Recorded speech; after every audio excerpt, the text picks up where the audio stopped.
of the African Natural Capital Alliance, ANCA, and of course to FSD Africa for conceiving and making this a reality in the first place.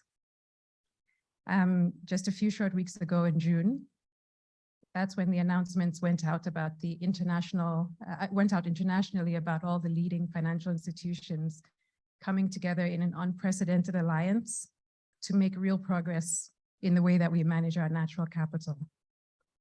And speaking for Oliver Wyman, we are especially proud to support ANCA's first roadshow in South Africa as we gather momentum and bring more and more institutions to the table on this critical topic for the continent. So hopefully you've all had a chance to settle in and grab some breakfast. Just a couple of housekeeping points that I've been asked to remind you. Smoking is on the right. Toilets are to the left ahead of us. And should there be an emergency, please just follow the security's instructions. So with that, I will hand it over to Leila to start to kick off our impressive lineup of speakers on this program.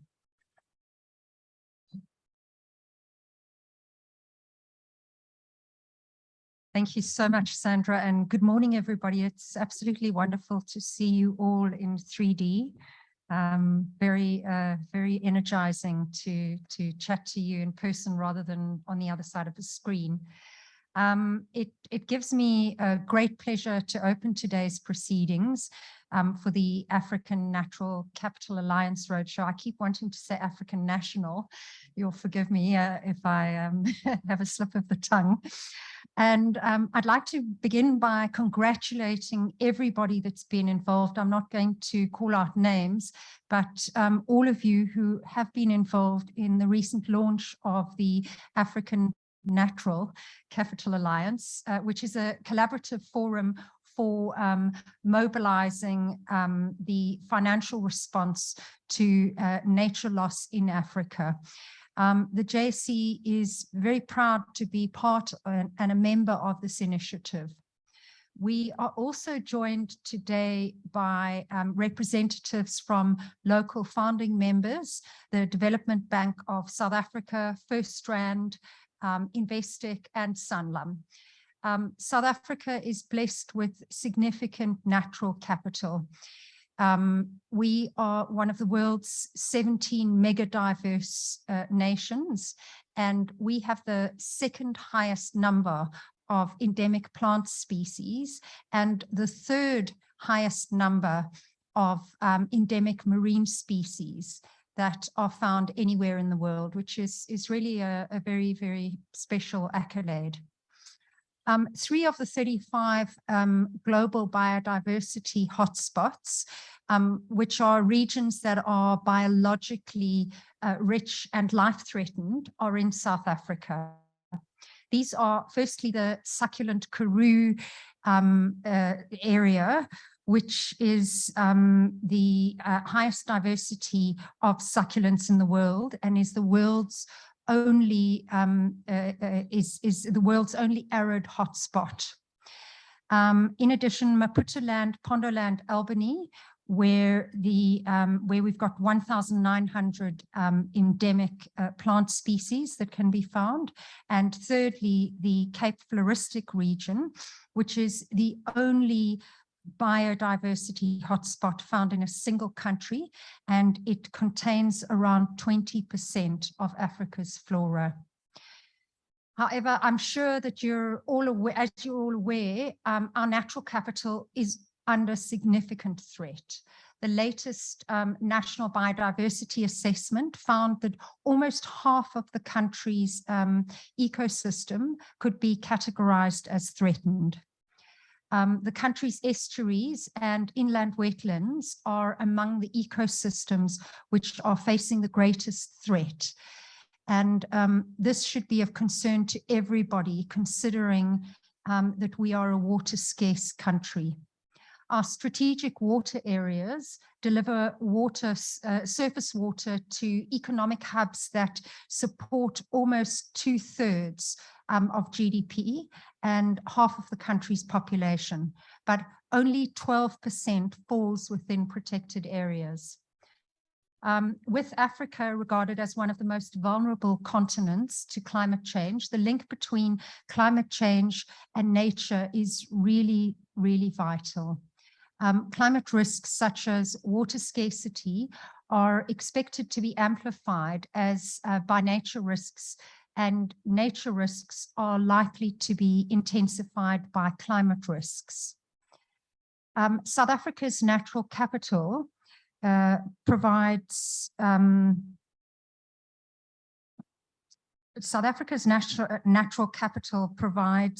an important and critical support to a range of economic and social activities. Whether it's soils and rivers that are needed for agriculture, the minerals for mining, or biodiverse habitats for the species of tourism, key economic sectors rely on natural capital to be viable, and the financial sector also faces material risks as a result. For this reason, we are encouraged by the work of the African Natural Capital Alliance to bring together stakeholders to grow awareness around nature-related risk frameworks and to support advocacy for the Task Force on Nature-Related Financial Disclosures, or TNFD. As the Alliance notes, the first step for the financial institutions is to understand the exposure and nature-related risks. At the JSE, we've already taken preliminary steps towards encouraging issuers to start to improve their disclosure to natural capital. The JSE Sustainability Framework, which was launched alongside the Climate Disclosure Guidance in June, also includes several metrics relating to biodiversity and land use. These metrics include the disclosure of sites in or adjacent to key biodiversity areas, and the level of capital and expenditure which is deployed to manage the positive impacts and avoid, minimize, restore, rehabilitate, or even offset the negative impacts. Once the TNFD is launched for wider adoption in 2023, the JSE will consider launching further guidance on the disclosure of nature-related risks and also the opportunities to complement the JSE's climate disclosure guidance. The JSE has also launched several other initiatives such as green bonds and sustainable bonds. These are really fully fledged in the sustainability segment, where social, green, sustainability and sustainability linked bonds can be issued. Several of the recent bond issuances have been for projects that involve conservation of biodiversity and sustainable management of natural resources. And we are also currently exploring the introduction of a carbon trading market, which I was just chatting to Val about just before we walked in, and which is really the right mechanisms which could contribute towards the protection of capital. Disclosure of nature-related risks and opportunities is an important first step, but I'm really also looking forward to hearing today about the role that the financial sector can play. Unless the threats to our natural capital are addressed, we face potentially dire consequences and financial consequences. In the recent weeks, there've been increasing scrutiny on whether ESG as an investment tool might act as a potential barrier to investment in emerging markets. And it's really critical that the development of enhanced nature-related frameworks is sensitive to the needs and the realities of the African continent. With the support of the African Natural Capital Alliance, South Africa's financial sector can continue to lead in the progression of the sustainable finance initiatives within the region. The JSE looks forward to supporting this initiative, and I hope you enjoy the rest of your morning and that you walk away refreshed and energized and motivated to support this very, very important topic. Thank you so much.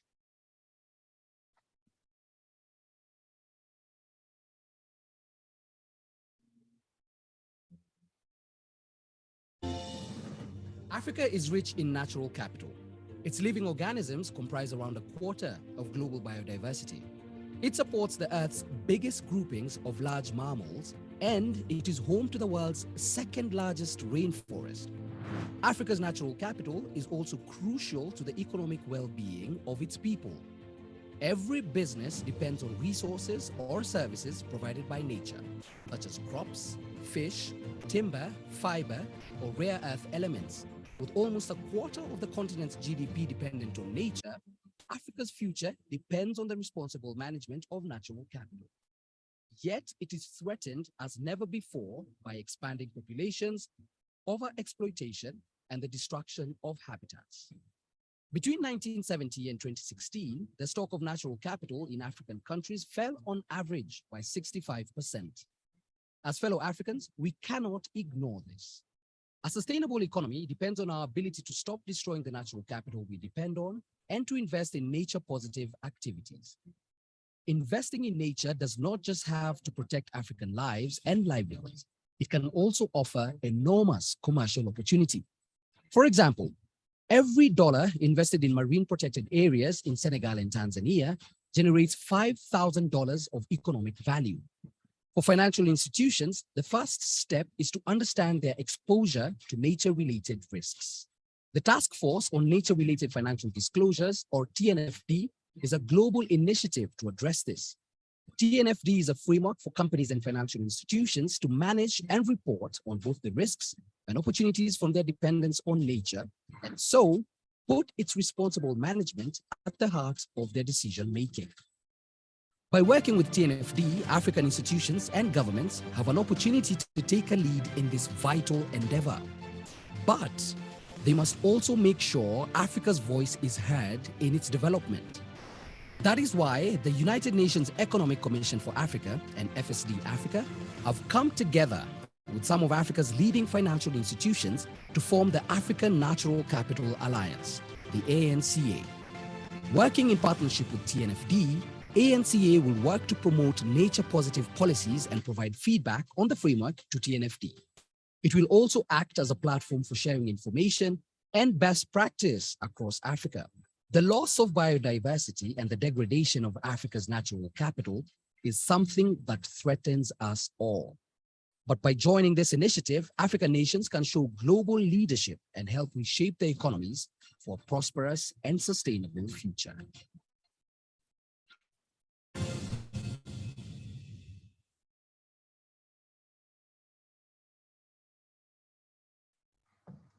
So great to start off on that inspiring and informational note.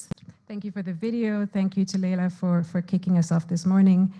Now we welcome Kelvin Massingham from FSD Africa. Kelvin is a director of risk and resilience at FSD Africa, and he has led the effort to create an African voice on the Global Nature Risk Management Framework, TNFD, and to create ANCA as an Africa-led initiative.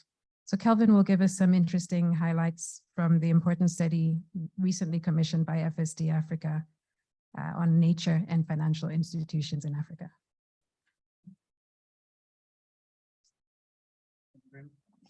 Thank you very much, Sandra, and good morning to you all. And on behalf of FSD Africa, on behalf of the African Natural Capital Alliance, we warmly welcome you here. Also a warm welcome to those that are joining us online. It's fantastic to be in Joburg. Thanks to the JSE for co-hosting with us, and thanks, Leila, for those comments, also for yours and the JSE's leadership in this space, which I think is really important. My job is really to set the context for the discussion this morning and to talk about why natural capital is so important in Africa and why you as businesses and financial institutions should really care about this. And I want to just start though with defining what we mean when we talk about nature and natural capital, so that we're on the same page.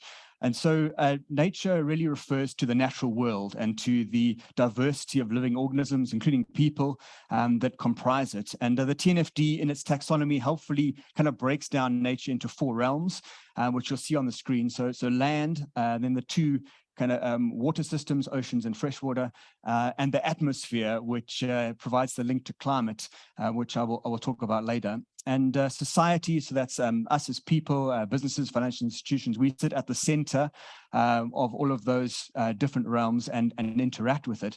And what we can say is that we are completely dependent on the natural world. And we rely on it for the air that we breathe, the food that we eat, for what we drink. And so our life and health are fully dependent on natural ecosystems. And as Professor Dasgupta says in his seminal review, we are embedded in nature. And so that then leads to this concept of natural capital, that nature has a value. It should be priced as an asset. And we understand other forms of capital like production capital and human capital, and those are priced, but often natural capital is not fully valued. It's kind of assumed to be a free service. It's assumed to be unlimited. And so that kind of needs to change if we're to preserve and grow our natural capital. But so, we have this concept of it as an asset. It's the stock of renewable and non-renewable resources that results in a flow of benefits to society. And our society and our economies depend on this natural capital. And so in the African context, it's really important, as Leila has already outlined. We're a continent that's super blessed with a large amount of natural capital. We've got 30% of the world's minerals, 65% of the world's arable land. And as the video said, and a quarter of global biodiversity is represented in Africa. And we're also home to the second largest rainforest in the Congo Basin, which is really important, not just for Africa, but also globally. As a result of this, it's not surprising that our economies are highly dependent on nature. As you saw in the video, 62% of Africa's GDP, either highly or moderately dependent on nature. And that mainly comes from sectors like agriculture, where livelihoods really depend on the land, depend on our forests. And so, a large share of our wealth is really comes from the natural capital that we have. Part of the challenge that we face is that we are degrading it in Africa at a really fast and unsustainable pace. And so UNEP estimates that every year, $195 billion of our natural capital is being eroded, mainly through land use change. And so we see that between 2001 and 2020, an alarming stat that over 30% of forest cover was lost in certain African countries, which is far too fast. It's way above global averages, and so we need to reverse that trend. We need to start investing in protecting and growing our natural capital, and the businesses and financial sector has a really key role to play in that, in allocating capital in the right ways. And so that's what we want to talk about this morning. But just before we get to that, I just want to briefly mention the link between nature and climate, because, and I do this because we speak to a lot of financial institutions across the continent, and this is like the number one question that we get, because a lot of people are already engaged on the climate journey, on getting to net zero, on adaptation. And so, how do these two things relate? And so climate and nature are very interconnected. They're both really important, and nature kind of expands and gives us a more holistic view of how we view the environment. We saw that in the TNFD's taxonomy, where atmosphere is kind of one of the realms, and that represents the climate. If we look at a different taxonomy, which is the Stockholm Resilience Center, planetary boundaries, climate change is one of the 9 kind of natural planetary boundaries that we need to protect, and there's another 8. And so as we're looking at nature, we're taking a more holistic view of how we need to protect the planet. And as Leila mentioned, these things are very interconnected. So nature risks amplify climate change. As we deforest, as we use soil unsustainably, that releases carbon that contributes to global warming. In the same way, climate change exacerbates nature-related risks. So, in South Africa, we had the recent example of the floods in the east, and flooding is a natural hazard, but the severity and frequency of those floods is really increased by climate change. One of the key differences between climate change and nature is that when you talk about nature, you're talking about a much more localized process. You're talking about direct and immediate impact. So if you're as a business and you emitting carbon, that has an impact sort of globally on climate change. But if you as a business degrade the natural ecosystems that you directly depend on, and those ecosystems then fail, that has a kind of an immediate impact on you as a business in the location in which you operate. Nature risks, because they're broader, also more multifaceted, often more complex. But the good news is that nature risk management can build upon the climate processes that you, some of you are already engaged in. It uses the same data and processes. And as we'll hear from Tony from the TNFD shortly, the TNFD builds on the same 4 pillars as TCFD. So with that context, I want to move to kind of how does nature link with businesses and with financial institutions. And so we've talked about natural capital, how that results in a flow of ecosystem services, and businesses in their production processes rely on those inputs. So a good example is in the agricultural sector. You need fertile soil, you need water provision, you need water quality, you need pollination, and all of these ecosystem services in order to produce agricultural yield. So there's dependencies there, but as businesses, you also, as you're operating, have an impact on nature, and often at the moment that's a negative impact through things like deforestation and land use change. And so those dependencies and impacts then translate into to price and profit impacts for businesses. And so this is where it starts to become real. And dependencies lead to physical risk. So if the ecosystem services that you depend on are depleted or destroyed, then that results in an increase in costs in your production as you need to compensate for that. The impacts lead to transition risk, and that comes from policy or regulatory changes that results in maybe penalties or increased taxes as you to compensate for the nature impacts that you're having.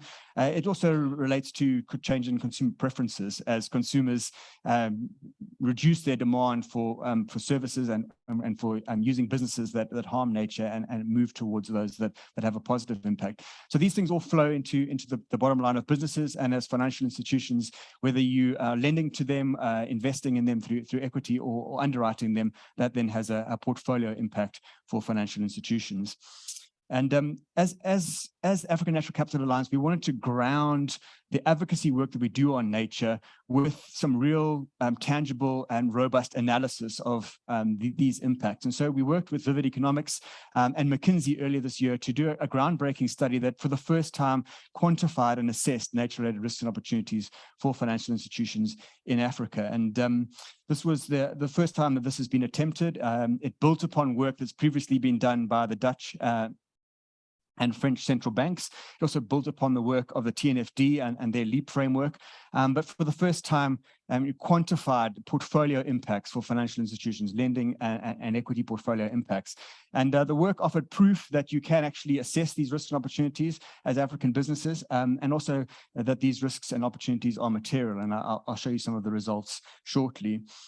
But just to highlight 3 key trends that the report brings out in terms of nature-related risks and opportunities. And the first relates to nature. And so that is that if we continue on current trends, we're moving towards market tipping points.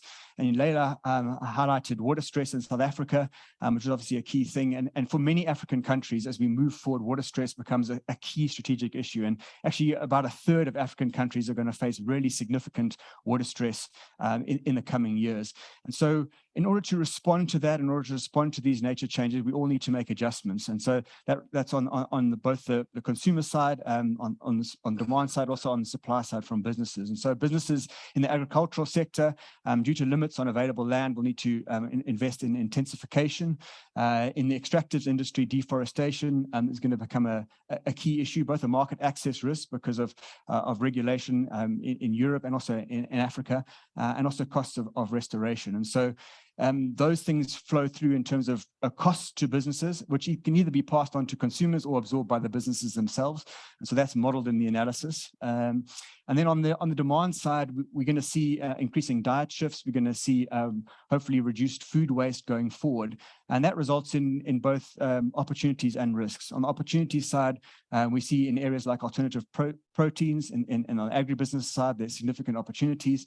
But we'll also see slower demand growth for certain agricultural sectors, which will then flow through to profit impacts. And so all of this is modeled in the analysis. And I want to move now to showing you some of the results. So starting with the real economy and starting with businesses. And so what we're looking at here is 2 particular industries and the nature-related risks for extractives and for agriculture. So that's the light green on the left, and we're looking at a 2050 time horizon, and we're looking at changes in profits for businesses in these sectors due to nature-related risks, and comparing that with climate risk, because we wanted to get a sense of the scale and the comparison. And so we've taken kind of carbon-intensive industries like manufacturing, chemicals, and extractives, and where there's been a lot of analysis done already. Oil and gas as well, which is a bit of an outlier. Obviously, that's a very greenhouse gas intensive industry. And what we see is that the losses for businesses in agriculture and extractives are very similar for nature-related risks to what we see in climate risks in other comparable sectors. And so this provides a powerful argument that these risks are material, that the businesses should consider them and be included in stress tests going forward. I want to now kind of zoom out from the real economy to the financial portfolio impacts and look at lending. And so we've taken lending to agriculture as a particular example to look at here. And what we're doing is comparing changes in loan book value for traditional credit risks. That's the typical losses that you would experience on a loan book from all other risks. And we've assumed that to be 3.9% from experience with dealing with lots of financial institutions across the continent. And so that's the light green. And then compared it with losses when lending to agriculture that come from nature-related risks. And you see across the spectrum, you've got different countries, different geographies, and you've also got whole financial systems, and you've got portfolios of individual banks. And the results are quite varied, but for some economies like Zambia and Ghana, the results are very material. What the key takeaway here is that the change in loan book value, the losses that result from nature-related risks in Ghana and Zambia, if you look at a 2030 time horizon, are just as large as losses from all other risks combined. And so that's very significant for those geographies. And obviously this is, nature is local, and so it does differ quite a lot between different geographies. On the other hand, there are opportunities in an area like Mauritius, and those really come from changes in supply and demand that come from responding to nature loss. And this comes from opportunities to invest in agricultural sectors that contribute to alternative proteins. And so those more than compensate for existing losses. And so what we see in this picture on lending to agriculture is represented also in many other sectors. So you see a combination of risks and downside, but also opportunities. And so what we're saying is that these things need to be seriously considered. We need to take practical action, and we have the opportunity now to hear one of the ways in which we can practically respond, which is by adopting the TNFD's framework. And so we're going to hear from Tony. But first of all, I'll hand back to Sandra.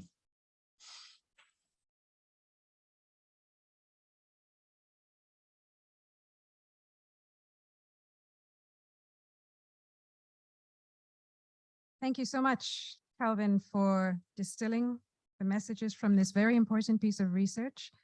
And now the great thing is we can all benefit from this research that FSD Africa commissioned. Now we're pleased to welcome Tony Goldner virtually.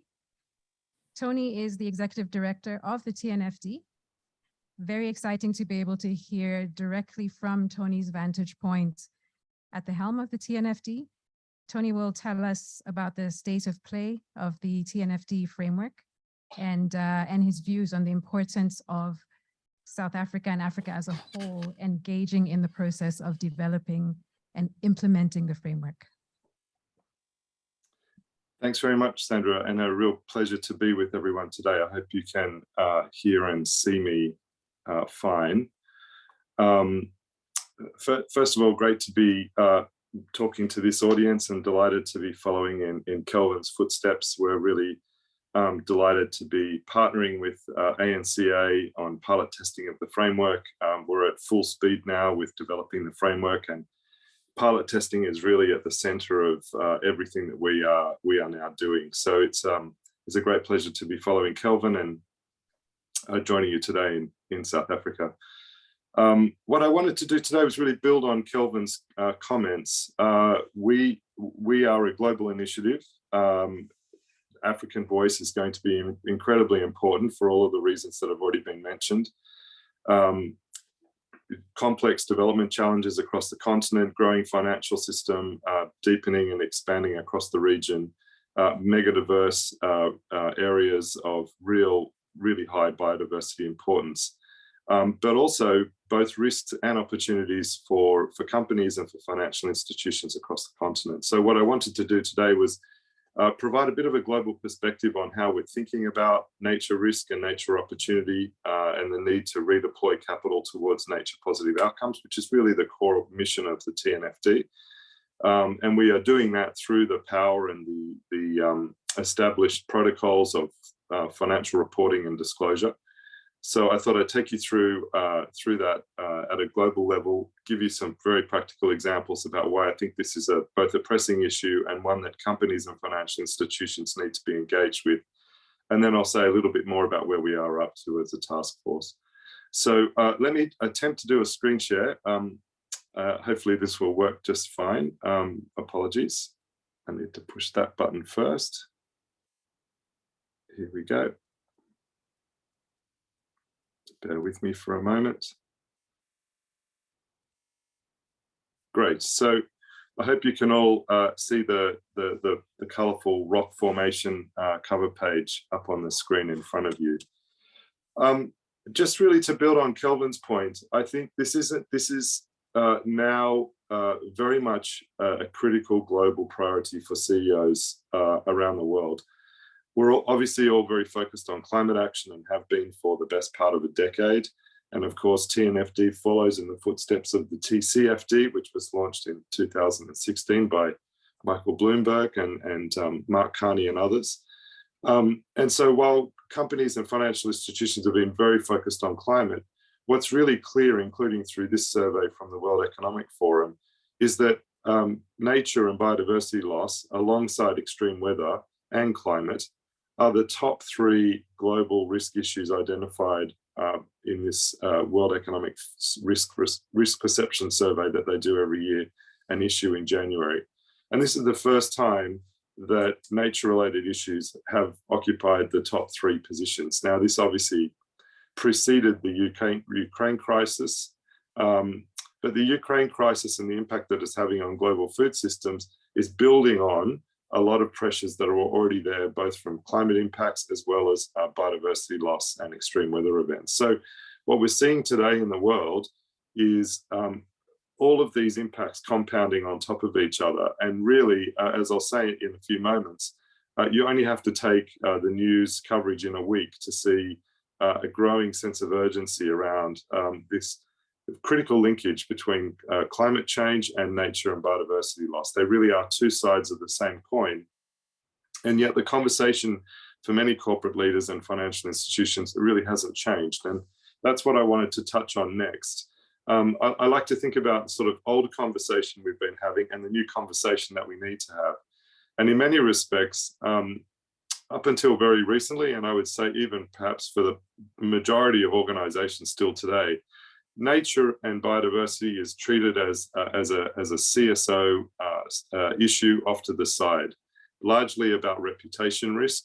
Let's not be the laggard in our industry. Let's not get caught out damaging the environment, and let's make sure we stay clear of regulatory fines and risks which might then attract attention. And so we have a lot of companies engaged in CSR programs, perhaps conservation initiatives, cleanup campaigns, etc. But we're still essentially treating nature as an externality, as a free resource providing an endless and free stream of inputs into core business processes. We are not treating nature as a strategic partner for enterprise value creation and for business continuity. On the other side, CFOs and CEOs very focused on risks to their business and having to report on those risks. And up until recently, that has not included climate, and certainly does not include a structured, integrated approach to thinking about, let alone disclosing risks from nature and the ecosystems that provide that flow of services that Kelvin just mentioned. So we've got this bifurcated thinking within companies. We think about risks and we think about impacts on nature as 2 disconnected things. And that's really at the core of the mindset shift that's going to underpin a real change in the way in which we relate between business and nature. And that's what we're trying to help do at the task force. And so this very simple diagram in front of you is a very basic representation of what we are using to underpin the development of a risk reporting and disclosure framework at the TNFD. And Kelvin just described this as a natural capital approach. So what's really important about this is impacts and risks obviously still very much front and center, but we now have to start thinking about our dependencies on nature and the opportunities that we have to develop new business models, for-profit business models and financing arrangements that can actually help to underpin more nature positive outcomes. And essentially that is part of the transition that we need to go through in our relationship between nature and business. What's really striking in the work of the task force over the last 12 months is that we find a lot of, as I mentioned before, a lot of discussion on impact on nature, which we obviously can't lose sight of, but most companies are not having a structured internal discussion, let alone external conversation around how their enterprise value, their business processes, their cash flow generation, revenues, etc., how those actually come from dependencies on nature. And so we think this is a really critical additional piece to reframing the way in which we think about risks and opportunities associated with nature loss. Kelvin also just mentioned Professor Dasgupta before, from the Dasgupta Review commissioned by the UK Treasury in 2021. I also think this is a seminal piece of work, and I just point to another aspect of something that I thought was very insightful about what he had to say, which is that the pervasive features of nature are that it operates in ways that are silent, invisible, and mobile. And of course, for those of you in business or allocating capital as investors, it's incredibly hard to size up risks that are silent, invisible, and mobile. So we are inherently underestimating and undervaluing both the damage that we're causing to nature and the consequential risks that then arise, risks to business processes, business continuity, and to enterprise value. So if I can leave you with one thought today, it would be, thinking about these three characteristics of nature: silent, invisible, and mobile, and how does that potentially translate to risk in my investment portfolio or in my business? Because they're bound to be there, and what we haven't been trained and taught to do as corporate executives is actually to think about these types of risks in a structured way. As a result, what we're seeing today is that nature-related risks to enterprise value and of course to the integrity of our ecosystems on which we depend are becoming ever more frequent and increasingly large in magnitude.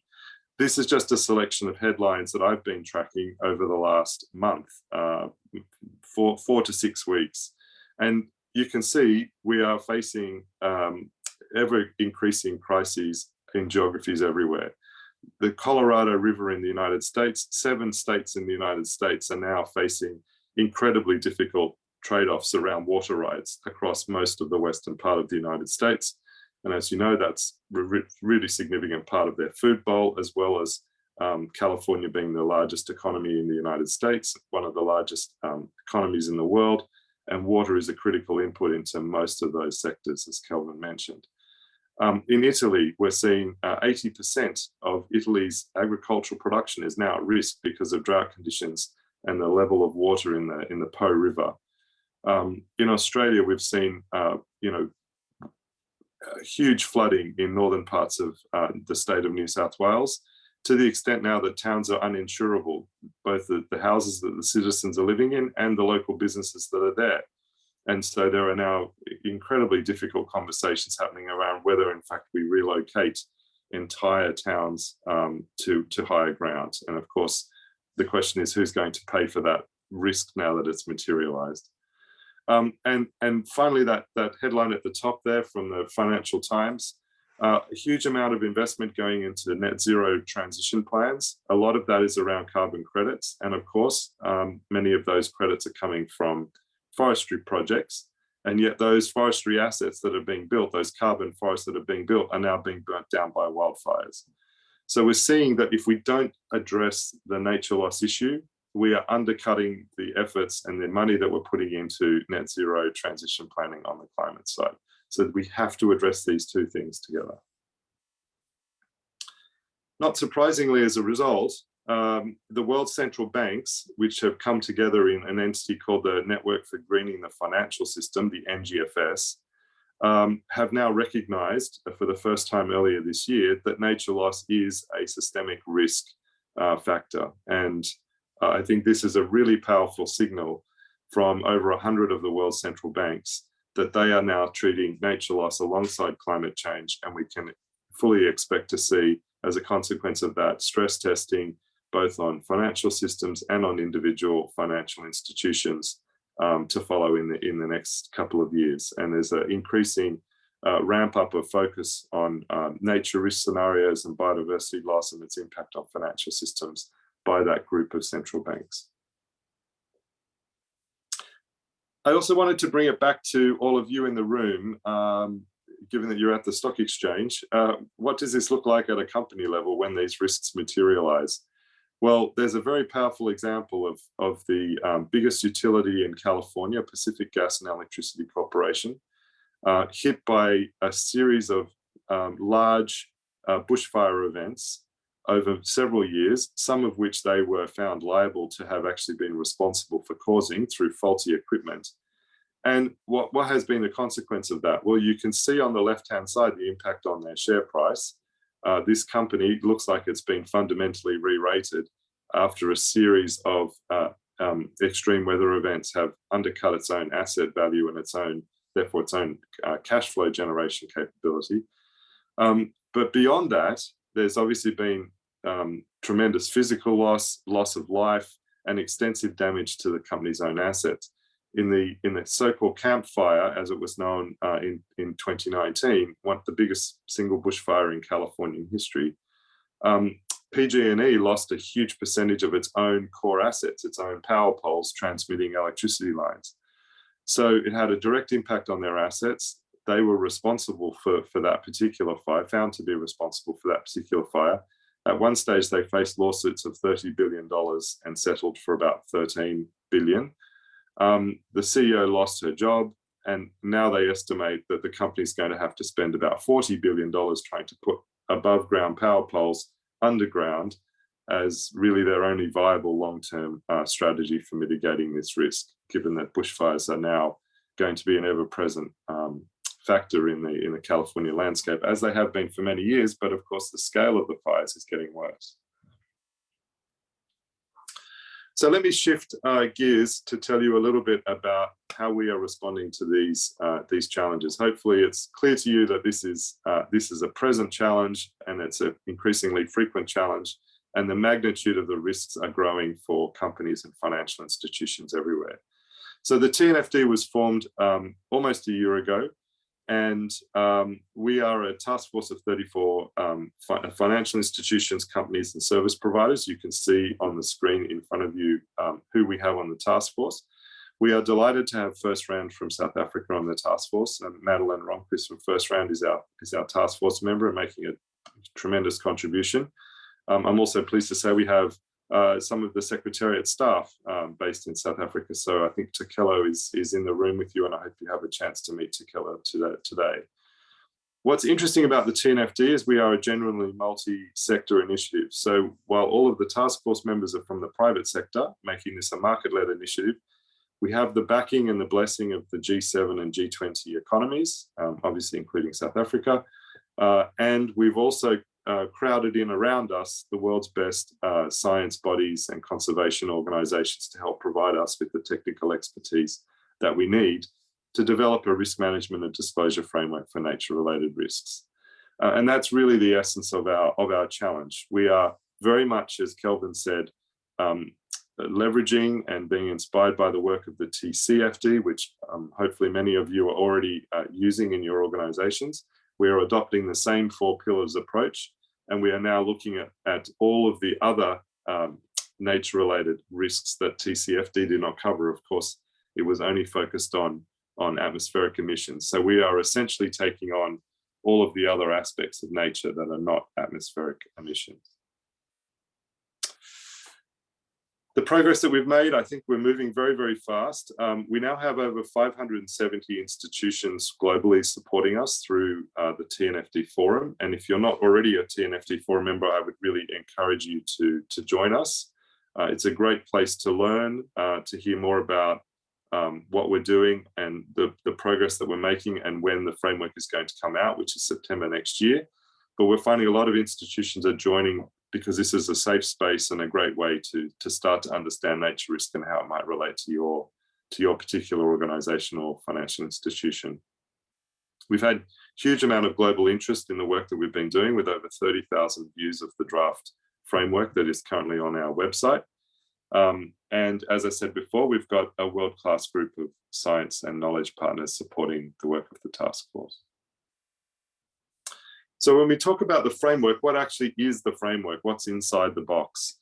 Well, at the foundation level is a set of core concepts and definitions. It was very clear when we started that talking about nature and nature-related risks was essentially a new topic to everyone in corporates and financial institutions. So we had to build on top of the established language around climate, but introduce a set of new concepts and tools specifically for nature. So we've got at the foundation level is a set of concepts and definitions. We are then obviously going to be providing guidance on metrics, data, and targets. So what should be managed, what should be measured, where are the sources of reliable data, what are the challenges in the data landscape, and how do we go about thinking about target setting as well as a company or as an FI. On top of that, we'll sit a lot of practical guidance, recognizing again that this is new and the first time that most companies will have been thinking about nature and nature-related risk, and there's a huge capability building challenge ahead, much as I'm sure your organizations have been climbing the curve on understanding climate and emissions and climate-related reporting over the last few years. And then, of course, all of this culminates in a set of disclosure recommendations. As I said, we're very aligned with the TCFD, and we're building out from the TCFD as our starting point. So for those of you who have seen our initial draft framework that's already published, a lot of it will look incredibly familiar to you, and that was by design. Where we don't need to recreate things, we are taking exactly the same wording and guidance from the TCFD where we can, and then adding to it where there's a good case for additional disclosures or additional guidance. So they are the core elements of the framework. We're also now about to kick off our work on scenarios, nature-related scenarios. We know this has been a particularly complex area for many market participants to incorporate into their strategic planning. And so we're hoping to come up with a set of guidance around scenarios that learn some of those lessons from TCFD experience and make it as simple but as scalable as we can, so that different organizations of different scales and different maturity levels, different complexities, can apply scenarios in different ways. And of course, as Kelvin said, nature risks are local. And so one of our core challenges is that we won't have a global target like 1.5 or 2 degrees. So what will be the basis on which we construct nature-related risk scenarios? It's an interesting and complex question that we're starting to turn our minds to now. Just quickly before I close, we're moving very fast to develop the framework. Interestingly, we're also doing this in what we call an open innovation way. So we've already released 2 what we call beta releases of the framework. So if you think about software development and applications, apps on your phone, IT developers often develop things in a beta release, test it with the market, and then push it to the next level. That's exactly what we're doing here. And this is somewhat unusual in a regulatory development process, but we think this is the best way to do this with the market, not for the market, and also to crowd in as much learning and expertise as we can. So we're moving quickly, and our final recommendations are due in September next year. I won't dwell on this, but for those of you who want to have a look at our website, I just wanted to give you some visual markers of the key elements of the framework. I mentioned those foundational tools and concepts. We have a number of guidance and risk assessment tools that we're developing to help market participants get on this journey of thinking about and responding to nature-related risk in their portfolio and their business. One of those is called the LEAP process, which is a step-by-step tool for assessing nature-related risk within your company or your financial capital allocation portfolio. And then, of course, we have the disclosure recommendations. So all of that's up on our website, and I'd really encourage you to have a look, and please do consider providing us with feedback as we continue to develop the framework. Just to signpost, and this might be interesting by way of discussion, but just to signpost some of the challenges that we have in developing the framework is that there's a lot that's shifting around us as we go about our work. At a global policy level, the world is hoping to land on what's called the Global Biodiversity Framework in December this year through the biodiversity equivalent of the climate COPs. So we have COP15 for nature happening in Montreal in December. But we still don't have a set of global policy goals as an anchor for our work. And so we're very much hoping that the Global Biodiversity Framework will be concluded before the end of this year. At the bottom of that axis, there's obviously a huge amount of work that's happening at a country level with many different jurisdictions developing out taxonomies. I'm sure many of you are following the developments of the ISSB, the new global standards group. Of course, there's a lot of work happening in the EU and the US. So as all of these green finance taxonomies and regulatory arrangements proliferate, we're trying to make sure that what we're building for nature is as interoperable as it can be with the existing climate requirements and any emerging thinking on the nature side as well. And then on the other axis, we're trying to wrestle with shifting investor expectations. I'm sure you're all aware of the debates, the very hot debate right now around ESG investing, not least triggered by the recent cover story on The Economist. And then on the other side, of course, we have some very practical challenges around what should we be measuring? Where's the data that we can find? And so there's a lot of scientific advancement, but there's also a lot of uncertainty in the market around what to measure and where to find the supporting data at a level of quality around which companies and financial institutions can stand behind and provide assurance. So in simple terms, there's these sort of two tensions at the core of our work. One is the complexity of the science, and the other is the relative need for clarity and simplicity amongst market participants. And we're trying to wrestle with these two polar opposites, if you like, and find a sensible middle ground so that the framework we're developing is practical, it's scalable, and ultimately it gets used. If we come up with something that's too conceptually elegant but unusable, TNFD will not really have achieved very much at all. So we're trying to steer towards something that's simple, practical, and scalable across markets by both companies and financial institutions. And then the second tension here is we have a lot of market participants saying, this is all very new, we need a lot of guidance and help to actually do this well. But on the other hand, we have to be flexible and accommodate different jurisdictional approaches.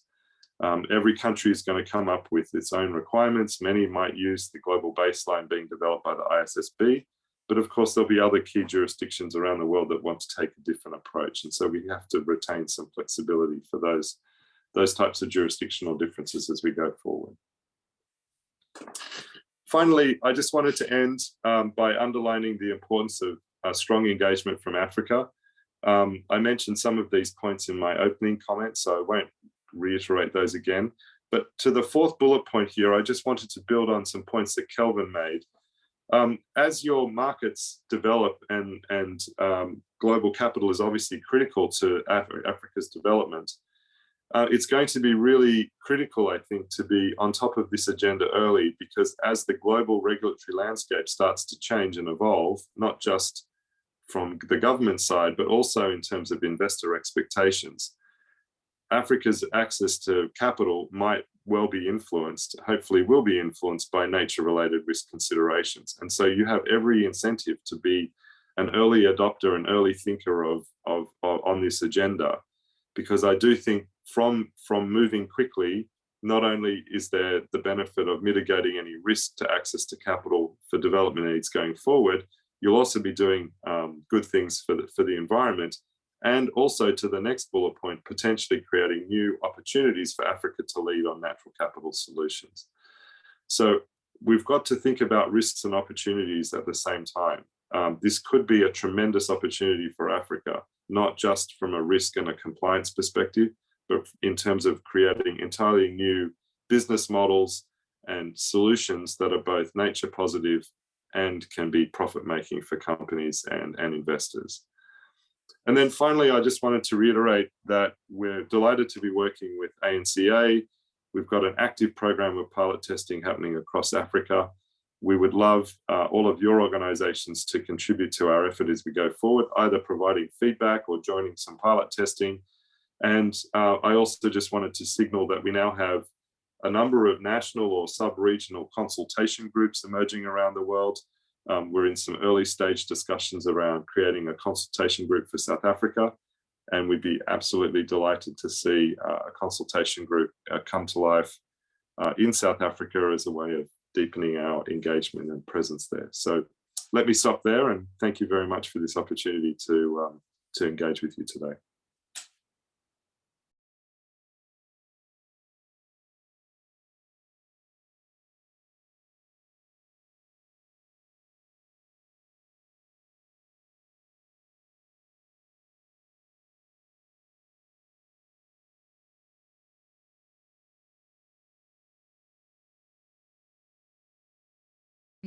Underscored the point that Tony made about African institutions really engaging strongly and engaging early in this consultative process.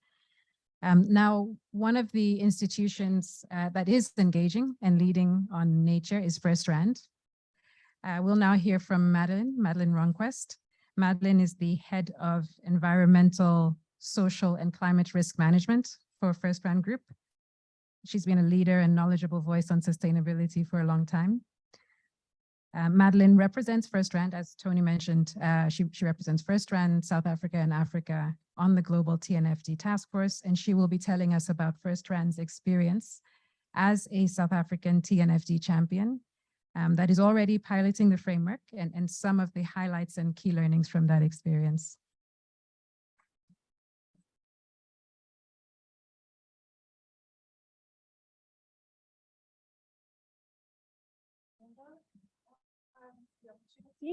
And I hope you don't mind, but I did make a few notes because I'm getting a little bit old and I can't remember everything. So today, my story, and I've been thinking about it a lot, is not to repeat what my colleagues have said. I think they have positioned the importance of nature quite well. And so I don't need to repeat what they've said. But what I will do is I won't be telling you about how great FirstRand is this morning. I would rather focus on how vulnerable we are to nature risks, and in the interest of transparency, say how we got to start out this journey. So I've been with FirstRand for 21 years, and I know what works and what doesn't work. And these are just some of the lessons that I'd like to share with you. And that will explain our specific approach. So I have a team, and I'm very fortunate, of natural scientists, environmental scientists, and climate scientists. So I'm surrounded by a wealth of knowledge in the science domain. And that's great. But what I know is that we may understand ecology, we understand biodiversity, we understand nature. This is what we studied. It's so refreshing for us to go back to our roots and do work on this again. And I can see by the amount of time that my team spends on this, they're really, really deeply interested and very passionate about the subject. But what you don't know, you learn. And the one thing that I have seen in my career is that it's not just about the science, it's very much about financial modeling, macroeconomics, microeconomics, financial solutions, creating financial solutions, and using the opportunities optimally. And that is the area that I'm not the expert on. So what I've been doing for many years is, and it's also kind of a sign of the times at the time, is that when we started out, we didn't really have formal structures, frameworks for anything. We were the ones kind of pioneering these, but we worked very much in isolation in a large organization. So we existed, environmental sustainability was there, but I cannot tell you how much exponentially our scale and ability has grown in the past, I would say, 10 years. Since we started out with climate change work and especially now the work on natural capital as well. And one of the things that realized that mobilization is that we partnered and networked with people who knew more than we did. So that's the first lesson, what you don't know, you learn. And then I did say a little bit of this: surround yourself with people who actually know what they're doing. They understand modeling, they understand financial modeling and so on. I'm even considering, I said to Calvin last night, that I'm going to get a quant in my team who does the analysis and financial modeling work for us.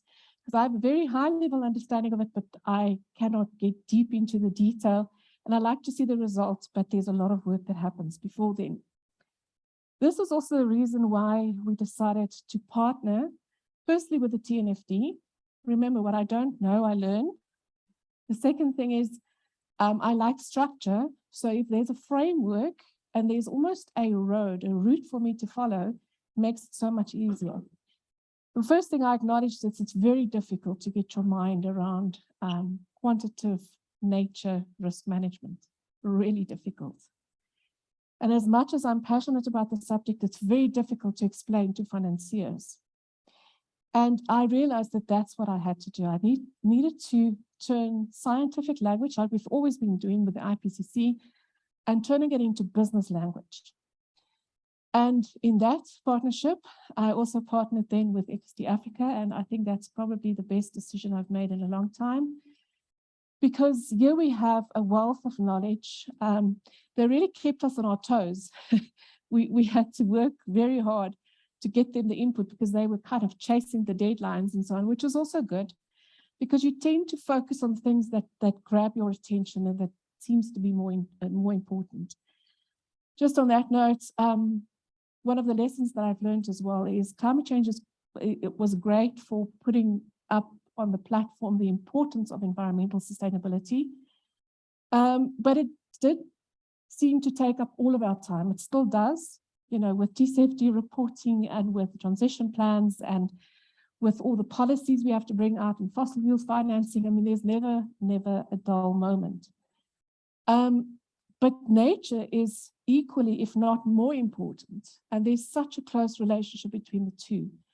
And what I'd really like you to urge you to consider is not to leave nature until later, but because there's so many similarities between the TCFD and the TNFD, it's actually quite easy for you to migrate and start including nature as well. And because of the interrelatedness, it's kind of an obvious next step. So coming back to FSD Africa, the things that I've learned, and thank you very much to the team, and also now with them forming ANCA. Of course, you know, if you come to me with, would you like to join? I'm there, you know, so we're part of ANCA as well. Once again, it's because I want to learn and not because I want to be the first and the pioneer and the whatever. It's because, once again, about the vulnerability and about the will. And I have our board members' attention. I said to the guys last night that, you know, I admitted so I drew climate change out of the E of the ESG in our environmental sustainability policy, but I didn't specifically mention nature and biodiversity. For me, it's part of the E. And our board members pointed it out to me that they wanted a paragraph in our environmental sustainability policy on nature and biodiversity, pretty please, because we focus on all of that. So I have their buy-in, and I'm very, very fortunate in that. But it also creates a platform for me to integrate the two without having to create another structure. So some of the things that I've also learned is that over the years, we've been very good at managing impacts. So we have a screening process, and from a credit protection perspective, we look at what we finance. So we don't finance large polluters or, you know, companies that cause huge degradation or causes deforestation. We have a lot of limits and exclusions. And so we've been managing impacts quite well. South Africa also has really good biodiversity management legislation, and there's a new draft of regulations on biodiversity, which I'm really surprised and pleasantly surprised to see. So it's well managed. There are guidelines and we can follow them. So we've been okay with managing impacts. We were relatively sure with the mitigation controls in place, we would prevent huge incidents of pollution and destruction. But what we haven't been great at is looking at the dependencies of our companies that we finance on natural capital.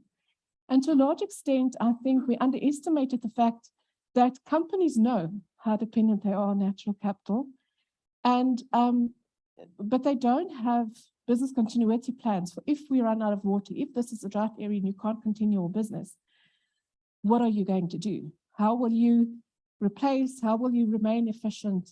How will you continue your business? That in turn is a credit risk for the bank, but it's also what we should be doing to support our clients, to make them think about dependencies. The other thing is opportunities. Now, this is where I'm still getting my mind around it. You know, adaptation finance is really difficult to comprehend because, you know, a commercial bank doesn't just give money away for the sake of giving it out. We don't do concessional funding and grant funding and sponsorships. We actually lend, and there's a return on investment. There's an imperative to get the money back because we have responsibility to our depositors. And for that reason, it's not always easy. So it's, if you do nature-based solution finance, it's almost as an additional kind of benefit of what you would have financed off the company's balance sheet in any case. You know, so that is something that I'd have to learn. And that's the challenge that I'm going to put through to our business solution guys. And the green bond solution is easy. We've done some of that. Not easy. It's definitely not easy. But that we've done, but other solutions and so, you know, so the next kind of step that makes sense is water. But that's really what we're going to spend our time on, you know, looking at opportunities of financing nature-based solutions, because not only does it help for nature, it also helps for adaptation in terms of climate change. So the other thing that is also really important is using the right tools, even if you have to be part of developing those tools. So we've used Encore. We've been using Encore for a while. And we were also, once again, we were a case study on the first development of the first modules, simply because we needed a tool that would help guide us through understanding interdependencies and subdependencies and the realms and so on, and to be as complete as possible. We also use IBAT, which helps us both with our screening processes in terms of protected areas, high conservation value areas, sensitive areas. And that we already use that at our impact screening. What we could be doing is also using it for our opportunities. So, you know, there are many tools available on the TNFD task force. We have working groups, and because data is such a big problem for everything, for climate change, for naturists, I'm on that team, and I have to say, sometimes I feel really guilty because I don't think I contribute much, but I sit there and I absorb and I learn. Because other companies, other banks have used different tools that work very well for them. So they are there, they are available. The TNFD actually has a publication specifically on data and data tools that are available to help you. In the TNFD pilot that we have done through FSD Africa, just a few points. So we've mentioned LEAP is the risk assessment process that the TNFD has published as a guidance. So for those of you that don't know what it stands for, LEAP, L is for location. So this is something really important. You know, in climate, you kind of focus on sectors and then location, and you look at geomapping and climate risk data and so on, or weather data.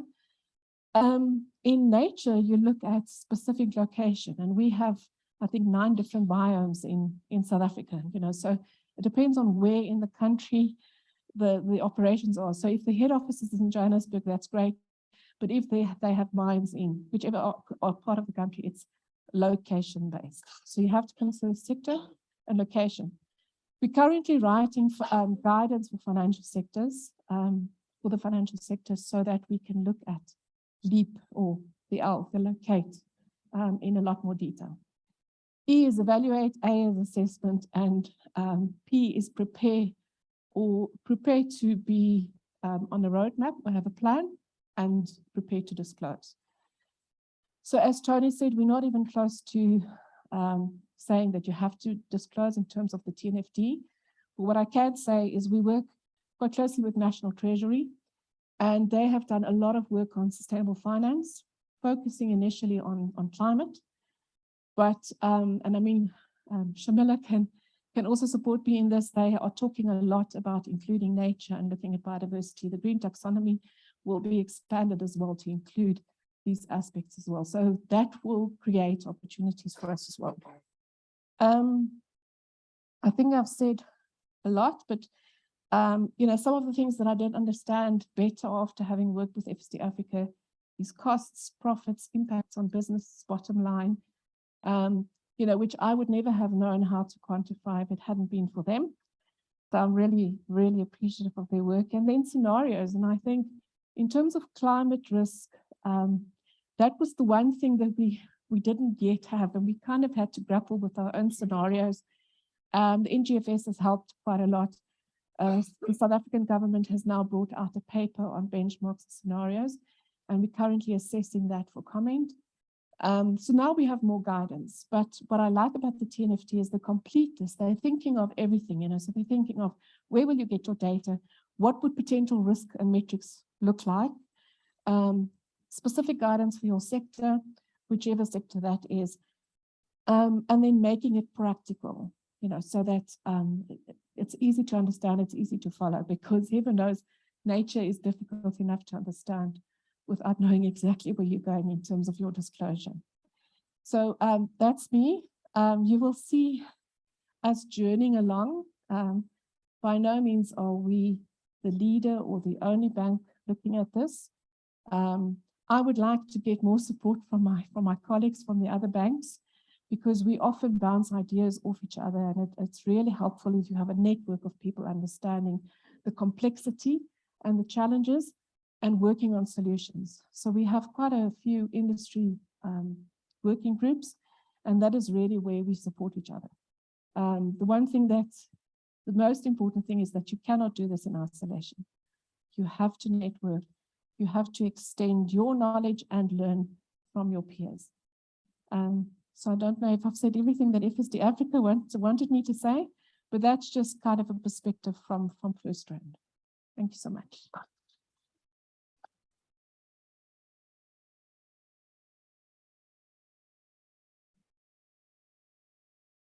Madeline, thank you so much for that just really thoughtful and useful insights that you've given us, and really thank you for your openness about you and your team's journey on this. And hopefully that inspires other institutions to really gain that knowledge by going through the process and piloting the framework themselves. I think one of the kind of lessons I draw from that is really the way to start is just to start and then figure your way through.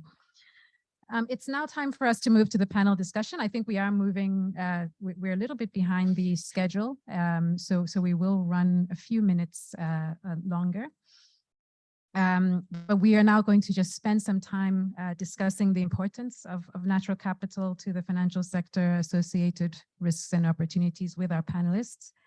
I can't wait to hear from all of them. They represent institutions that are members or partners of ANCA.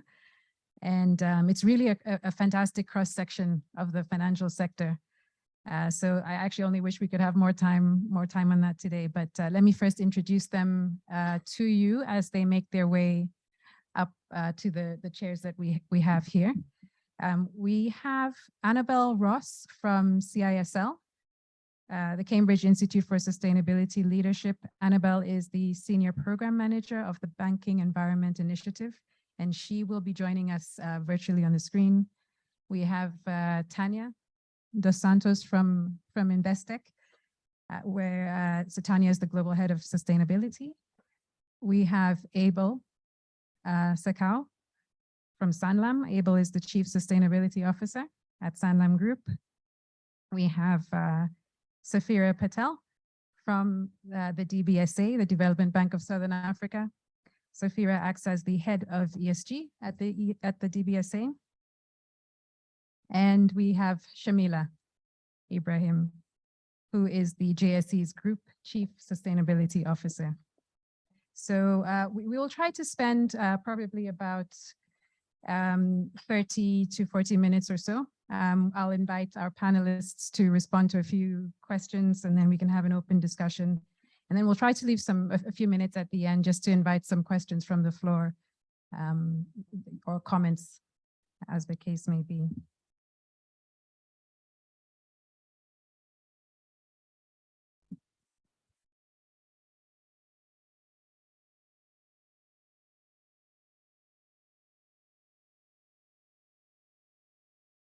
Hi, Annabelle. I hope you can hear us fine.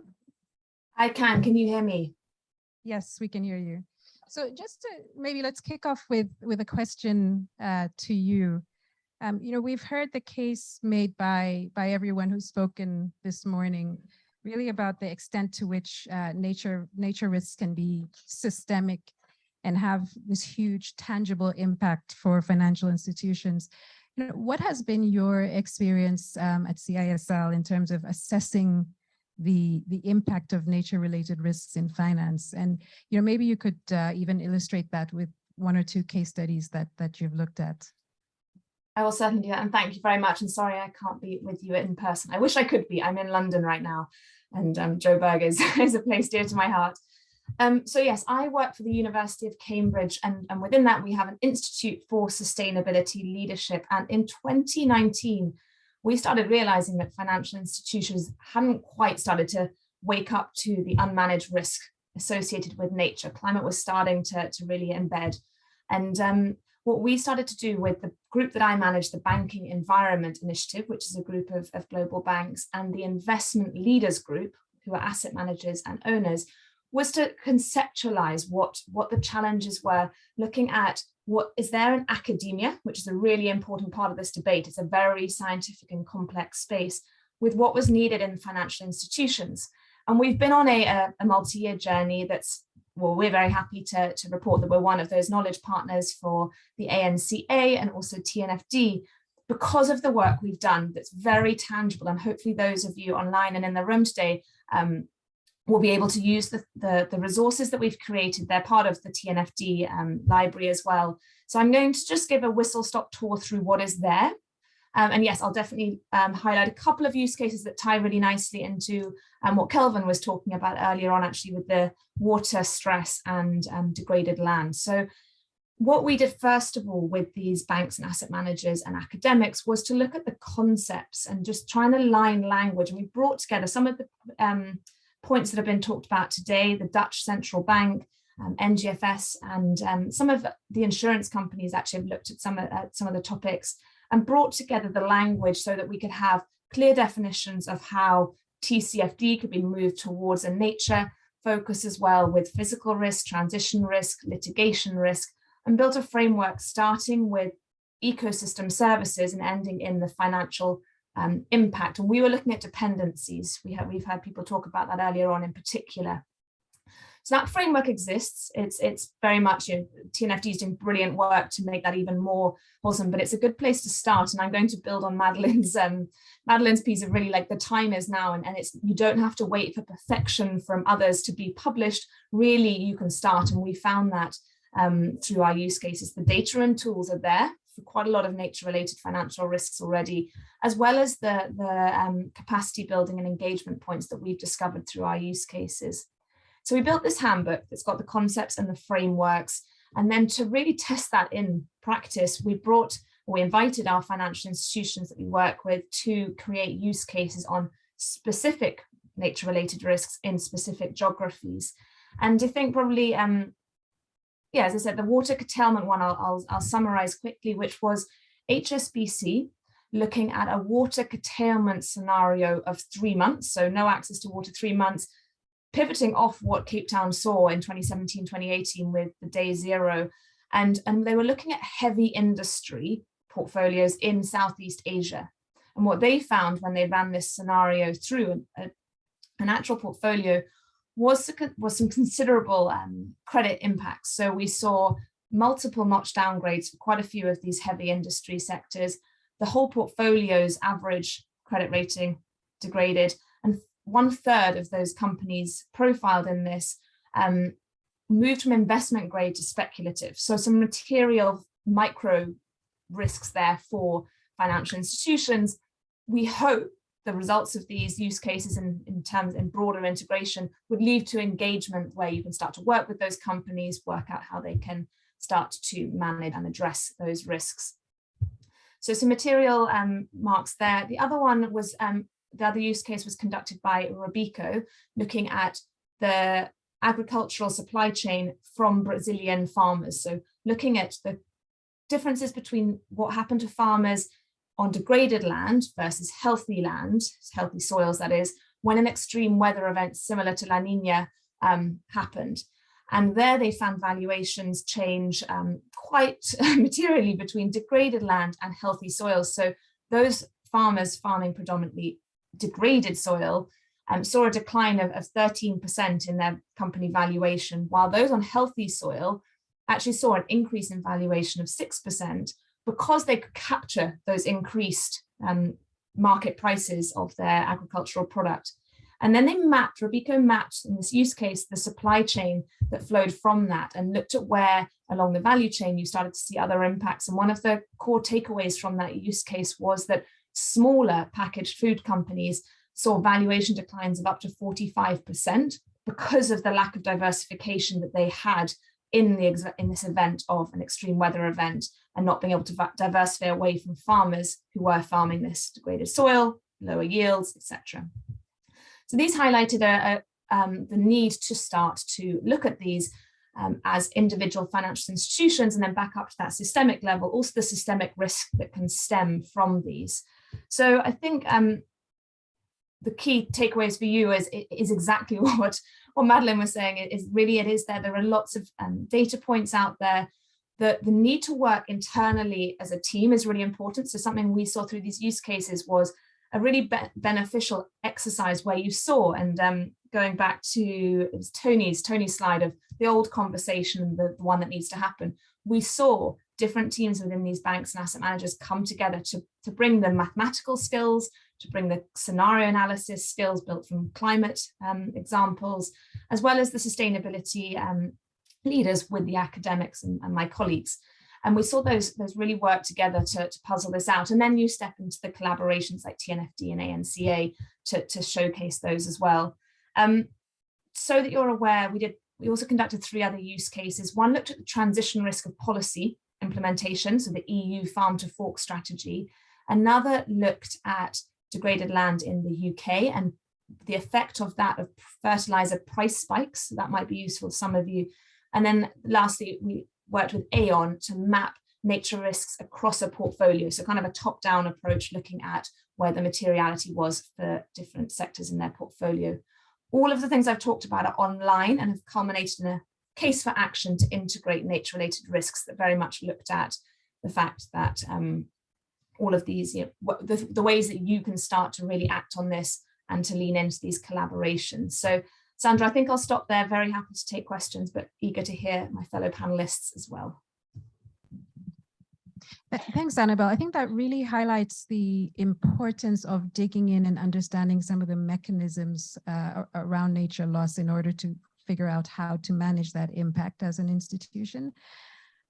Let me bring Abel and then Tanya into the conversation, just to if you can just tell us a little bit about your journeys in your institutions that you are taking, just to understand your risks and opportunities. And we'd love to hear perhaps a sector specific view from your experience, Abel, and then Tanya, just comments around the experience you have working on animal biodiversity.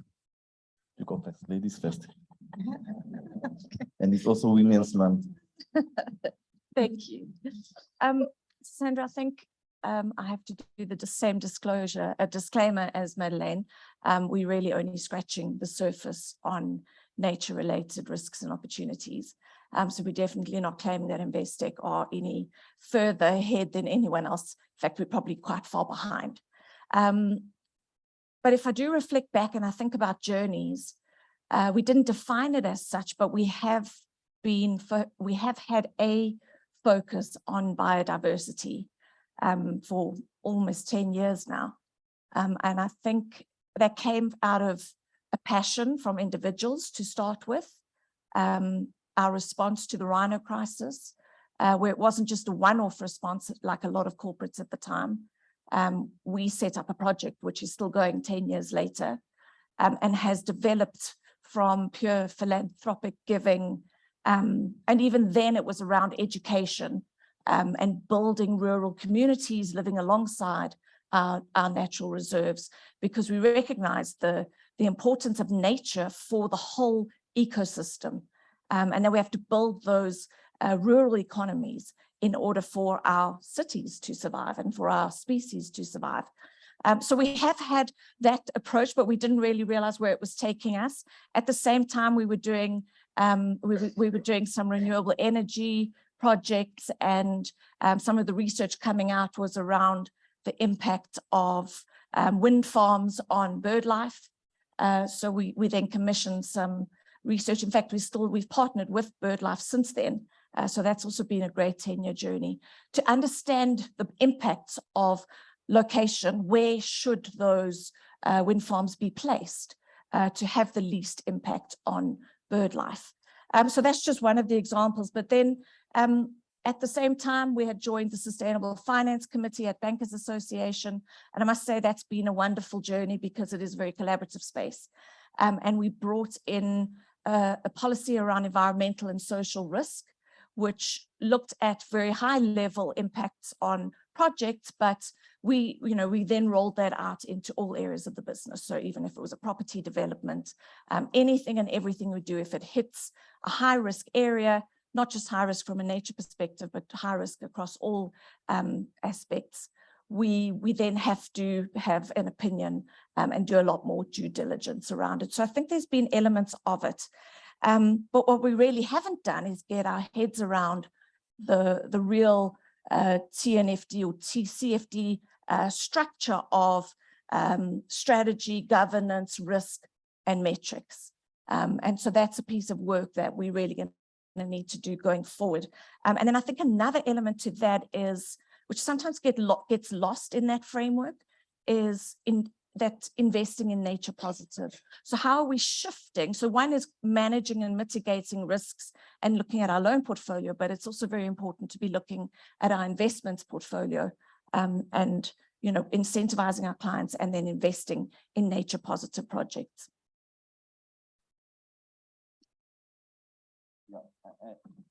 You can only avoid so long. Hey? Thanks. Yeah, I think for us, being fairly new at Sanlam, but I think what I found there is that they had some of the foundational aspects in terms of nature-related, activities. It was just that they were not named or given a terminology that aligns to, the TNFD framework. And I think that's very important to recognize, to say, sometimes in, investment houses and financial institutions, they do the work. It's just that the terminology that we come with the framework is not adopted and is not used.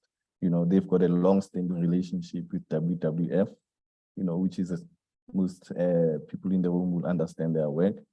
And, but one of the things that, being part of the pilot and collaborating with like-minded companies is that you start having conversations within the organization to say, what does this really mean?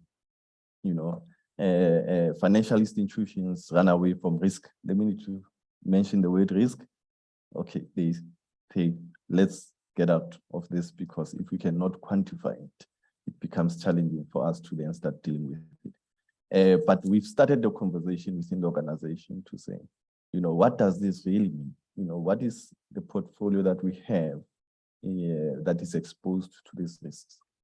And people then are interested, because suddenly what they were not looking through the lens of this framework is start popping up, to say, we've got assets that are located here, and this is what we use in terms of criteria to make sure that we've got risk-adjusted returns in terms of evaluating those assets. So it's important.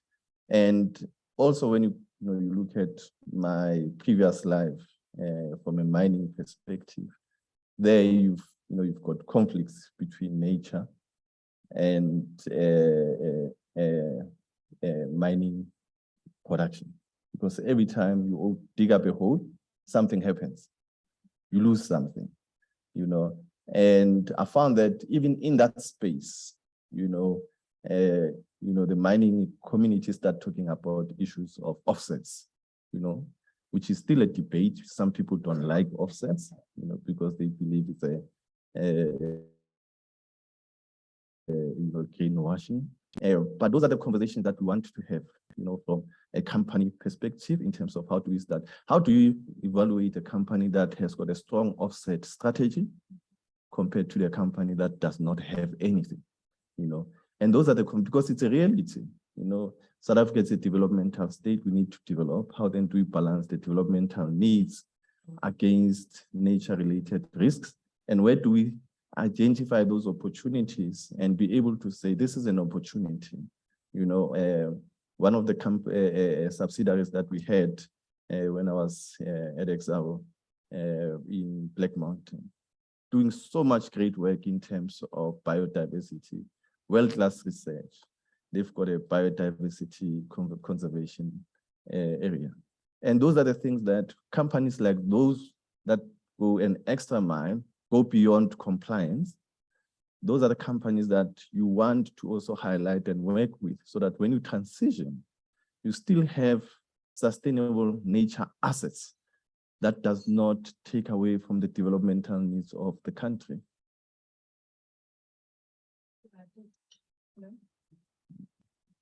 Hello. So thanks for that, Abel and Tanya. I think one of the things that you're highlighting is the amount of complexity that's involved here. And I think institutions looking at this may one of the key messages they may take from it is that, look, this is really difficult. This is new, this is niche, this is almost something that is kind of an ad hoc activity. What do you think are some of the enablers to really start to mainstream this and get this to be business as usual for financial institutions and in the financial sector? Well, what would you point to as some of the things that you think really need to be in place? It's going to refer to me first. So Sandra, I think that a lot of them have already been mentioned. I think there is a very broad array of sustainable finance options coming through. We started with simple, sustainability-linked loans. Now we've got sustainability-linked bonds, social bonds, and you even have a Rhino bond that's come out. The World Bank has raised $150 billion. I think it was 2.2 million rand. So there's many ways of raising finance for these types of activities. I think you're going to start seeing a lot more nature-related linked financing, which will help incentivize and take it from that grant concessional space into a more blended finance space, and then you can get the commercial banks to be involved. The difficulty with that is the premiums, the returns. It's hard enough getting the returns that are required. Madeline spoke a little bit about that. And it's going to be that much harder because we don't know really what we're measuring. We don't know. So the Rhino bond, for example, it's linked to the growth of the Black Rhino population in the Addo Park. And that's an incredibly difficult thing to, put a value on, because there's a whole lot of other externalities that could arise as to why they're not growing. So I think, there's going to be a number of certainly innovative financial solutions to help finance this. I think the second point is one that Madeline raised, which for me is very important. We have to work together. We have to work with our peers. We've had that experience in the TCFD journey, where You know, especially if you're a small bank or a small financial institution, the big internationals like Credit Suisse and UBS, etc., they have their own scientists in their teams. In fact, I think, you know, some of the local banks even have scientists in their teams. We don't have scientists. You know, we have me, you know, I did economics 30 years ago that didn't exist. So I think, you know, the best lesson we learned was to collaborate with our peers. Signing up to PACTA from a climate perspective was the best thing that we did, because we were then able to test out existing methodologies, and hey, they worked for us. So we didn't have to go and, you know, reinvent the wheel. And I think the membership, you know, the reason we've signed up to ANCA is for that reason as well. We want to learn from our peers, and we want to learn together how we can take it forward. And then I think the last one, which for me personally is very important, is the responsibility we have as a financial institution and as a community to advocate. And that's not just getting other banks on board. That is working very closely with Treasury, with the regulators, to ensure that we have the appropriate enabling environment to make this work. Yeah, just to add, I think also, you know, the leadership within organization, critical from the board, ESCO, you know, their message needs to be consistent. And but we also need to be clear on why we are doing what we are doing. Because if we do it as a tick box exercise, that we can get access to capital and we can use it to you know, discriminate against certain sectors, it becomes a problem. It's not going to be an enabler. It will then be rejected. It will then end up in political spaces where we don't want it to go, because we, you know, we're dealing with real life issues. If someone does not have access to water, but an upstream mining company has got access to it, how do we make sure that this framework allows for that access to be shared widely? So the leadership is critical within organization, and collaboration. I can't stress that more, because I think this is not the race to the top. You can get to the top, but what you leave behind might be distraction. So if companies are going to approach this as the race to the top, then we have already lost the race, all of us, because it can never be a race to the top, because these are natural resources, and we all benefit if we all collectively protect them. But we must understand what is it that we are also protecting, and for who are we protecting this? You know, are we protecting it for the agricultural sector to make more profit, or are we protecting it so that access can be granted to the majority of society? So those for me are critical enablers in addition to what Tanya has said. Thank you so much for your thoughts on that. I'd love to open up the discussion to Safira as well. You play a very unique and important role as a development finance institution, where you effectively are balancing, you know, a public sector and development mandate in your activities. So how do you see your role in enabling all of this and channeling funds, channeling capital to nature positive outcomes in South Africa and beyond? I think as a DFI, the DVSA and other DFIs have a very, very important role to play. Again, like you've said, in channeling funding into the nature positive, for nature positive outcomes. I think one of the most important roles that we can play is by partnering and crowding in the various partners and funders to ensure that what we do moves away from a due diligence risk mitigation perspective towards a value add and value add beneficial outcome for everybody. Again, it's not about profits. It's not only about winning and getting to the top. It's about a benefit to everybody. So wherever we're involved, we need to be able to bring that value. And one of the ways that a DFI can bring that value, specifically because DFIs are in the business of sustainable development, service provision to communities, infrastructure development, is by expanding the definition of infrastructure. Traditionally, infrastructure is something large, big, a road, a power station, a dam. Whereas if we move away from thinking of infrastructure purely as a big concrete bulk service type, we move it towards what ecological infrastructure is, because we're based entirely on nature and ecological infrastructure that provides us with the services, for food, for water, the provisioning services, the pollinators. We're then able to bring that value add. So maybe moving our funding away from the large, big concrete infrastructure towards landscape finance, towards biodiversity finance. If we think about working with partners, and again, that brings in the very important thing of we cannot do it alone. We need to bring in and crowd in the partners, private and public sector. So moving towards working with communities, ecosystem-based solutions for climate change, for example, but bring in the nature side. So we're not just reducing emissions, we're bringing the value add, the community, the ecological infrastructure into the discussion, and ensuring that whatever we fund has a positive outcome. And it's not purely about risk and credit and risk and vulnerability reduction. It's about bringing something to the party. Additionally, it's about ensuring that all our funding has a co-benefit over and above the provision of XYZ service.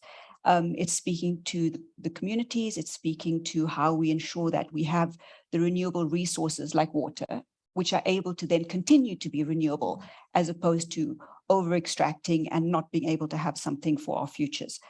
It's also about, I think for us, supporting adaptation. Again, we've spoken about how the just transition, climate change are very critical discussions. The context right now is all focused on climate change and net zero. We've got COP coming up, but trying to say, well, within that discussion, it's not purely a climate discussion.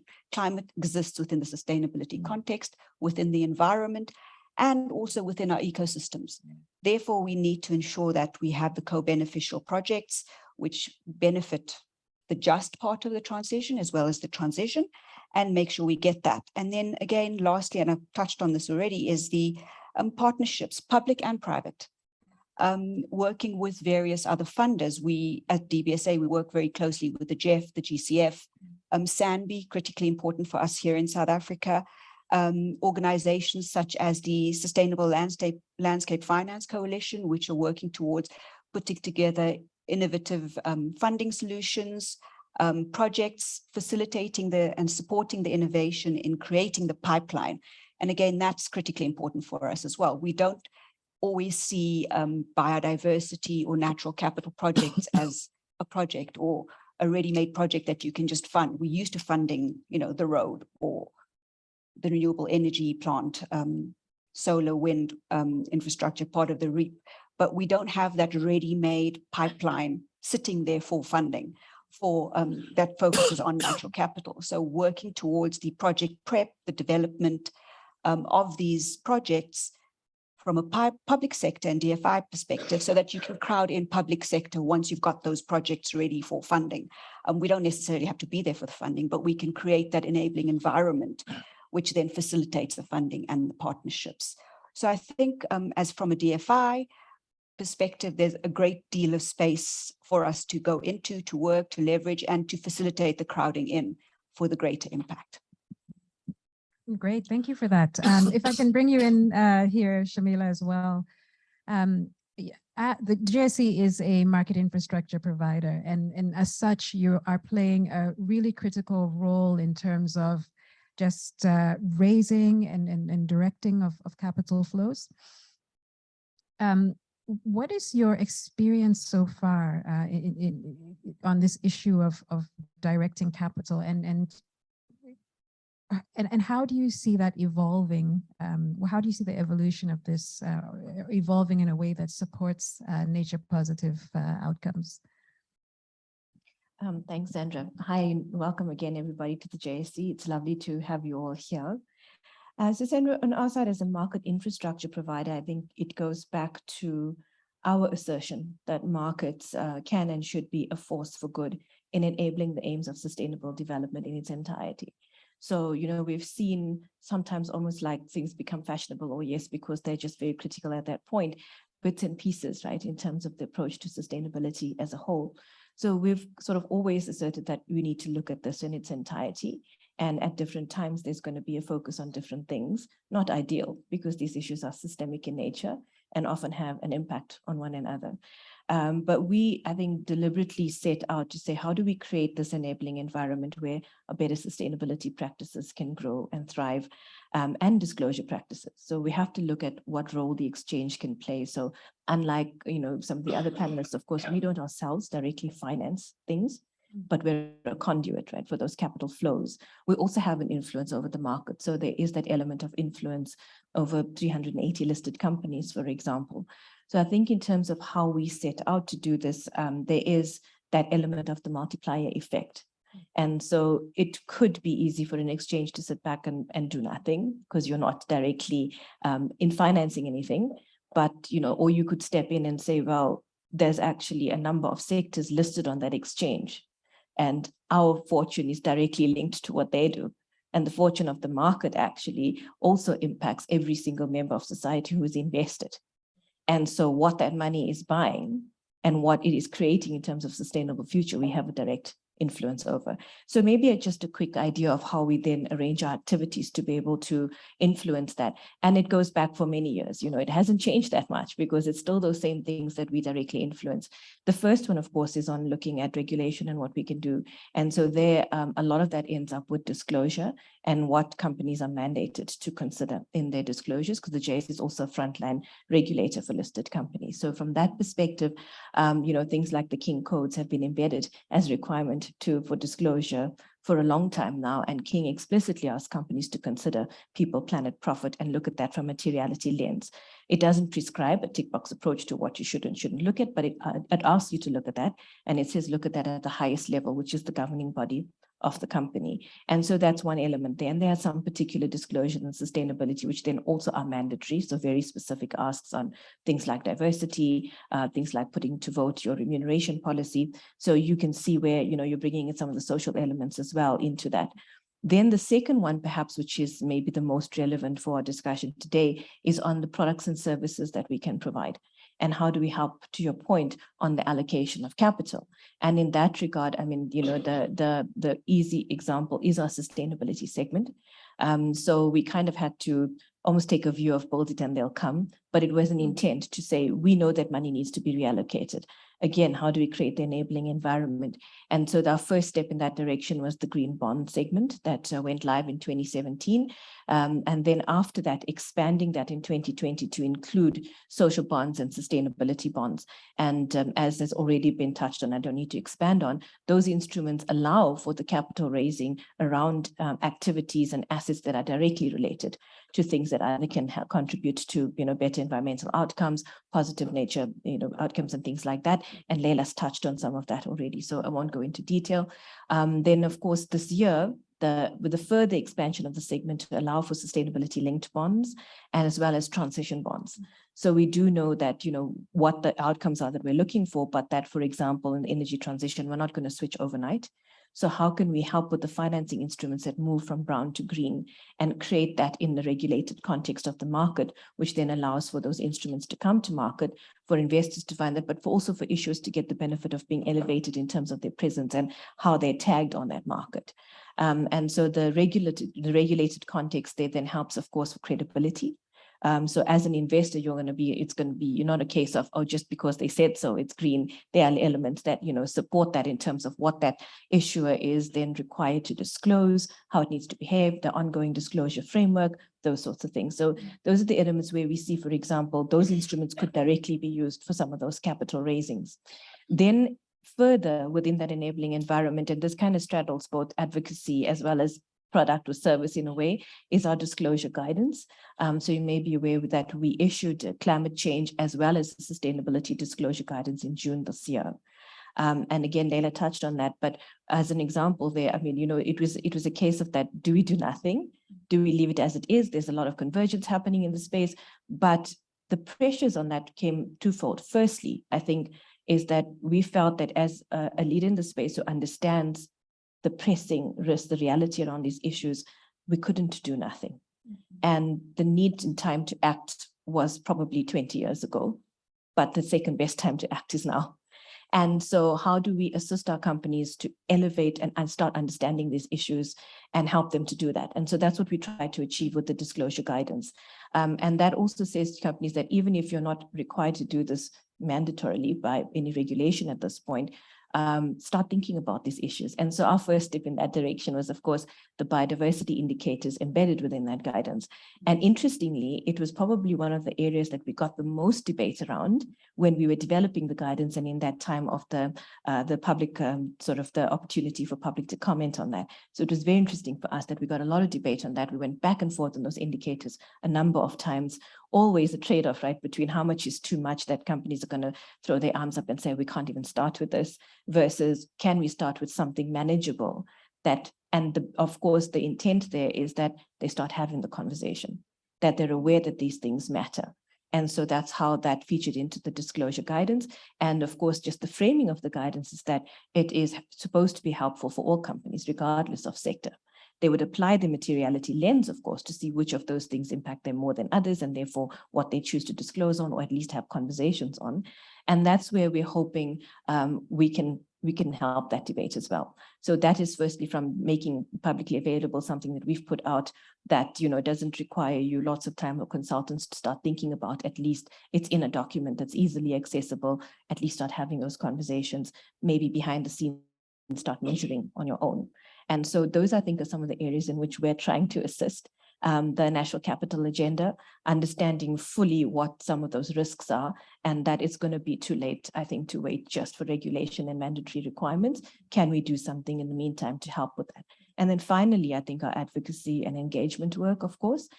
Today's session is part of that engagement. Learning from others, can't concur more with my colleagues to say that we don't have all the answers. We're certainly not the experts, but how do we help to create that enabling environment and work together with this broader ecosystem, which we influence, but also have the opportunity to learn from. That's fantastic to hear. I mean, there's so much going on, and I wish we had so much more time to discuss this among ourselves and with you all. Let me just, I think just looking at the time, we will give about 5 minutes and just invite any questions that you all may have for the panelists. There's a microphone that's going around in case anyone has some questions. I see someone here has got a question. Okay. It's on. There we go. Thank you so much. My question can be answered by anyone in the panel, but really it's about African indigenous systems of preserving the environment and nature. And I think I'm also interested in how, you know, as financial sector or financial services businesses, how do you work around community resilience and promoting, availing knowledge, availing resources to communities to foster their own indigenous ways of preserving their own nature and their own environments?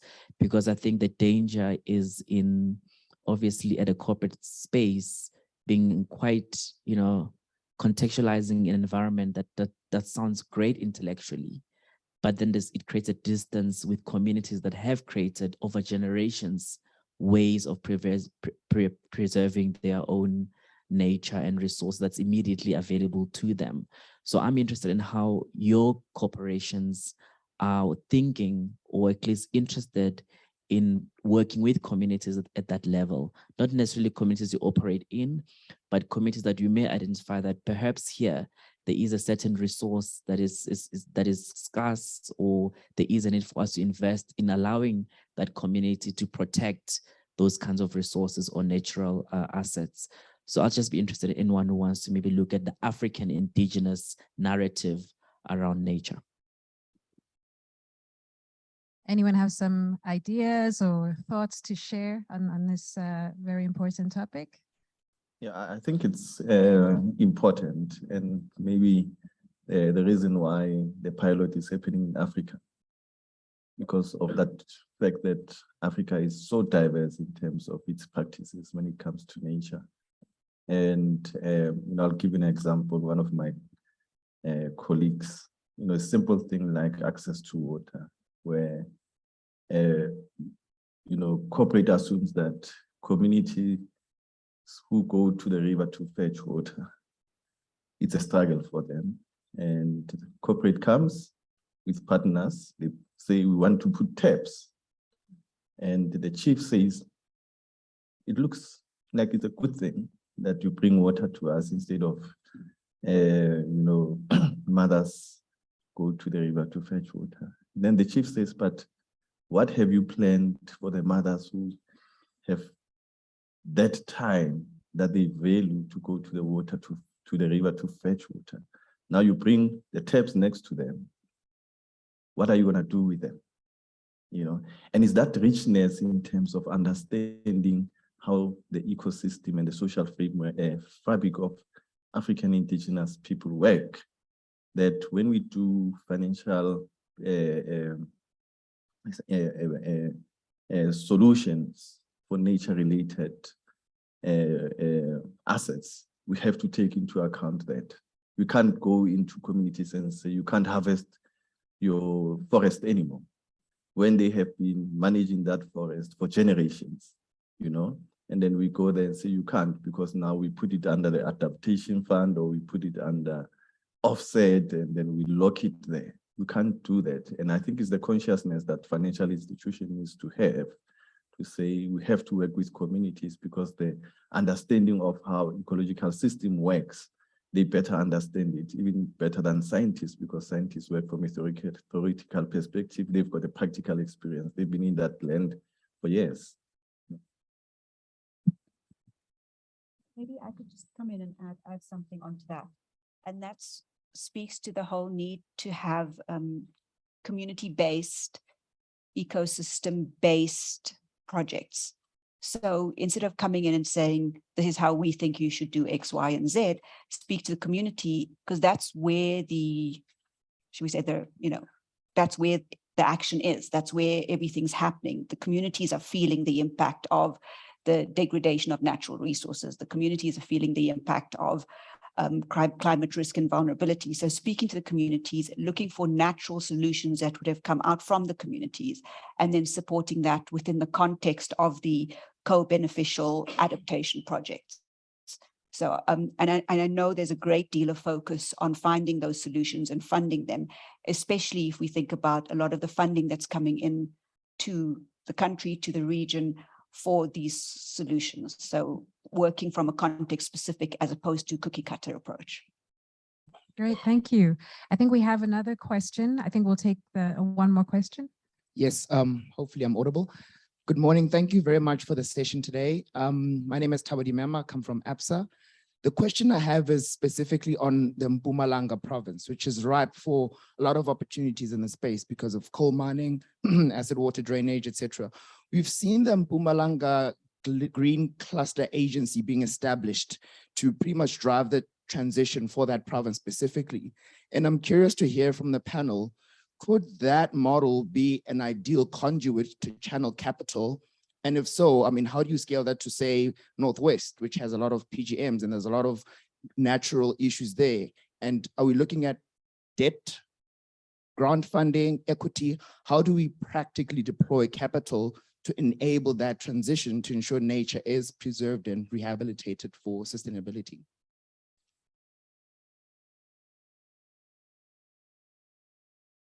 Happy to have a go. Tabs, I don't know the exact example that you're referring to, but I do know that Mpumalanga is a very valuable province from both a diversity perspective, obviously immense mineral resources, not just in terms of, the mines that you're referring to, but also the Kruger Park, the natural parks around. And what the other asset that you have in that province is people. There are immense communities that are surviving off the land and off what is basically around them. So having to work along the full chain is critical. So, you know, for me, it's really nice to go off to the Sabi Sands, go on a nice game drive, sit at the river. And what do I see floating down? You know, it's tackies and clothes. And so you've got a beautiful biotherm from the northern Drakensberg, and then the Sand River comes all the way through the communities, through the Sabi Sands and into the Kruger Park, and then through Mozambique. It impacts every single area that it goes through. So we have to consider the full flow of every system. So we can't just come along now and, you know, finance a mine somewhere along that river because it needs water without considering where it's coming from and where it's going to. And I think that's the full ecosystem that in every single thing we do. That's one example. And in Mpumalanga is, you know, an immensely rich and diverse area. But it's the same in Limpopo. It's the same, you know, in the Eastern Cape, etc. We have, as we heard, significant, valuable biodiversity and diversity in this country. And now it's a conscious and deliberate task to consider all aspects every single time that you do any kind of infrastructure financing. I think of, you know, property development that we did at Cornubia Mall in Natal, where the whole mall was built around a 112-year-old fig tree. So you've got to preserve what's naturally there. And then at the same time, you have to engage with the community in doing that. And it's not just about, you know, compensating communities for what you're taking away. It's about how do you include them in benefiting from that development? How do they become beneficiaries of those natural assets? To add on that, on the question of, you know, what type of financing and things like that, we need to Tanya's point as well, understand that largely the way we've approached financing has been to internalize profit and externalize cost, right? Cost to communities, cost to the environment and the like. So as we're seeing this kind of quantification that we're seeing coming through the work of the ANCA and, you know, TNFD, as well as the work that FSD has done, is helping us to start quantifying and understanding. And once we can start putting those numbers in, it becomes easier to make the case in the financing. But we could wait a while for that to happen. In the meantime, I think, you know, some of the things that we pointed to earlier on, if we're looking at things like blended finance models and the like, there is a lot of innovation that still needs to happen with financing to be able to support those. I was very excited by what Safira said about expanding the definition of infrastructure, for example. That immediately can have such a major impact on what we can and can't finance and how we think about those models, how we conceive of risk, how we think about internal return, those sorts of things. And so those are the impacts we're seeing. Tanya and I both also sit on the Global Investors for Sustainable Development Alliance. And a lot of the work that we're doing there, for example, is saying, how do we close the funding gap on the SDGs, the Sustainable Development Goals? We're looking at in order of magnitude, probably over 3 trillion a year, I think is the gap that is suggested. And these kinds of issues fall smack in the middle of understanding the SDGs and the interlinkages. And one of the big things we found is that there are certain projects that are never going to be bankable in normal financial terms. But once you start changing the thinking, like what Safira said, we can start changing the way in which those models are built. And once you can do that, it's easier to make money flow. There's no doubt there's going to be concessional financing that's going to be required, because not everything that's going to help change those communities is going to be immediately bankable in normal financial terms. But this is where those innovations come in and the opportunity for those instruments to come in and, you know, for all of the role players to work together, because there's an element of government that's going to have to come in with that. The financial institutions are going to have to change the way that they think about these things. And once we can start quantifying some of those risks differently, those models change entirely. So I think there's a lot of hope in there, but the need to continue those conversations and work quickly to change those models is going to be critical. Thank you so much for that. I think we do have one more question. Please go ahead. No problem. There it is. Thanks. So my name is Matthew McDevitt. I'm from the UK's Foreign, Commonwealth and Development Office. So this theme of moving from just kind of defining this theme of nature as a matter of risk and moving to more kind of nature positive investments, mainly a question for the JSE, but welcome comments for all. To what extent are you seeing real appetite amongst financial institutions, larger corporates, to actually really take that seriously? So not only preserve, but expand natural capital. And specifically, and if I go from the point of view of donors like ourselves, if you follow that chain, what we usually hear is that, yeah, absolutely, we're willing to do it. We need concessional finance. We need the grants. And in today's world, there's pressure on everybody, including ourselves. Grant funding is difficult to come by. So I think it would be useful to really interrogate this question of, are you willing to do it, but are you also willing to invest and share some of the risk, rather than kind of ask, I suppose, donors to take over that risk? And that's a very pertinent question for the likes of us. Thanks. Great question. Thank you. Anybody want to take that on? And Annabelle, sorry, please feel free to join in. Don't feel like you are off by yourself somewhere. So we can hear and see you very well. Yeah, I mean, in terms of the work that we've been doing with the UN Global Investors for Sustainable Development, a lot of research was done around what are the barriers preventing capital from where they need to be. And unfortunately, it is very much the case that, you know, every member of that alliance, it's 30 banks and financial institutions from around the world. Only Investec and the JSE are from South Africa. So it's predominantly, you know, a developed world alliance. And the majority of them are very willing to participate in these projects as long as they're bankable, but there are plenty of bankable projects. But the moment you start discussing currency risk and country risk, that's when everyone starts pulling out. And they all have very different geographic and country risk appetites. So you're trying to build, you know, a fund and you want to get several players in. It's quite hard because some say, well, we don't do Africa, or we don't do East Africa, or we'll only focus on South America.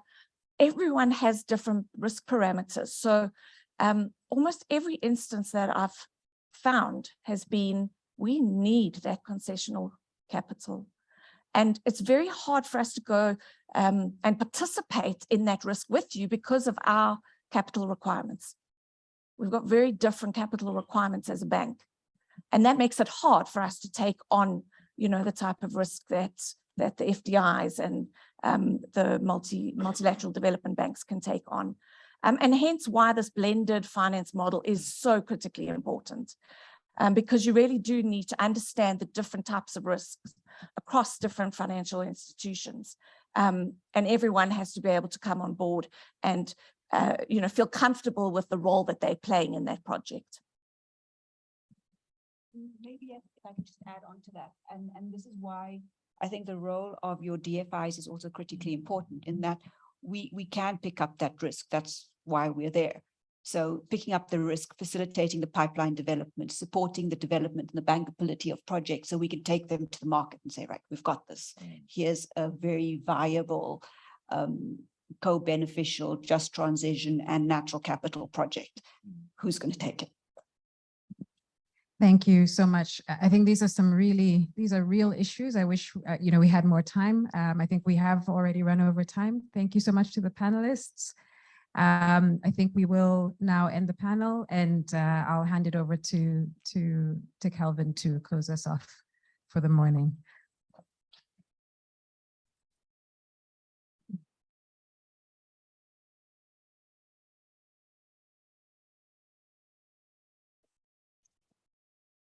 Thanks, Sandra. And I'll be very brief in closing. And I think we've heard some really valuable insights and also honesty from our panelists and contributors today. And I think we've heard that nature-related risks and opportunities are material, and it's great to hear there's a willingness to respond to this, to start to price this in, to start to factor these into capital allocation decisions from the financial sector, both because there's a commercial business case to this, to sort of manage the downside risk, and then increasingly moving towards taking advantage of investment opportunities here.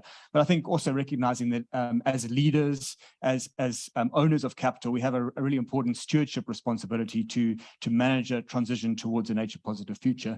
And my job in closing is really just to talk about next steps and trying to make this tangible in terms of how we respond. And there's two things that are particularly important. The first, which has been talked about a lot, is collaboration. We have to work together on this rather than going it alone, because there's so much that we can learn from each other, and we're all on the journey. No one has arrived. And so that's the first thing. And the second thing is action, because we need to start to act now. We don't have the time to take, we don't have the same time that we've taken on the climate agenda to work on nature. We need to move a lot faster. And so it's with that in mind that we formed the African Natural Capital Alliance in partnership with UNECA and with TNFD. And it's really an African-led collaborative forum that exists to mobilize response, action, and provide leadership on managing our natural capital. And it creates an African voice on nature and a platform for developing African solutions. And we think that's really important because there's context-specific things that are important on our continent.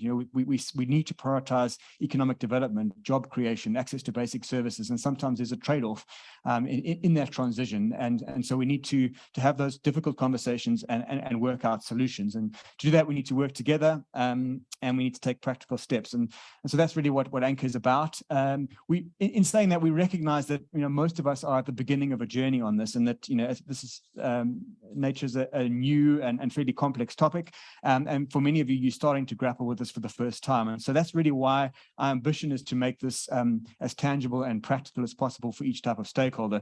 And so for financial institutions, our main offer is to start to take the first steps with piloting the TNFD framework. And so joining ANCA offers an opportunity to access best-in-class technical support funded by FSD Africa, implemented by Oliver Wyman, to pilot the emerging TNFD framework. We're one of the 4 official piloting partners of the TNFD, and we're already piloting actively with 6 leading financial institutions. And we're now rolling out sort of higher level technical support on piloting to the wider ANCA membership base, so we can start to see nature priced in to capital allocation decisions. And we're also, very importantly, as has been said, ensuring that there's an African voice in the development of this framework so that it's fit for purpose here, and we avoid mistakes with so-called other global frameworks like Basel III, which really weren't appropriate for the developing world.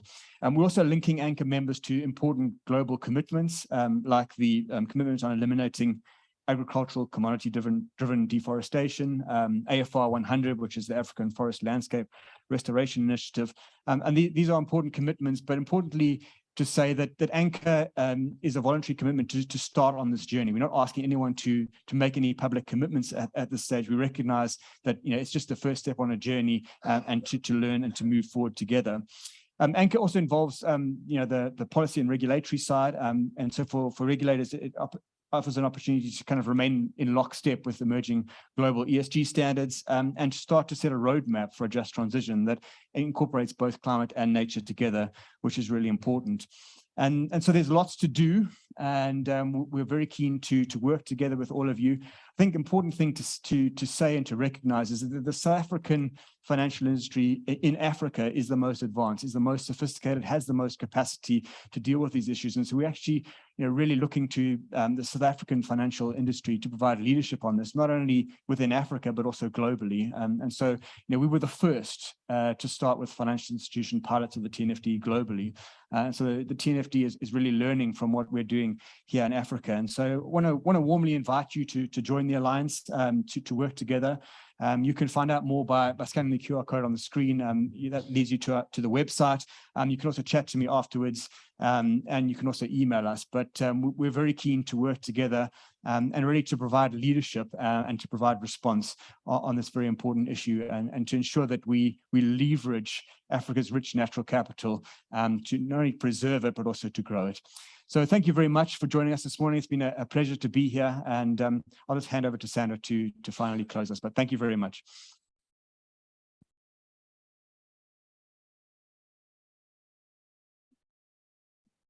Thank you so much, Kelvin. So I think we were closing off for the morning. We really appreciate your spending your morning with us, including those who are online. I think we still have some coffee being served, so help yourselves. Thank you to everyone again. Okay, take care.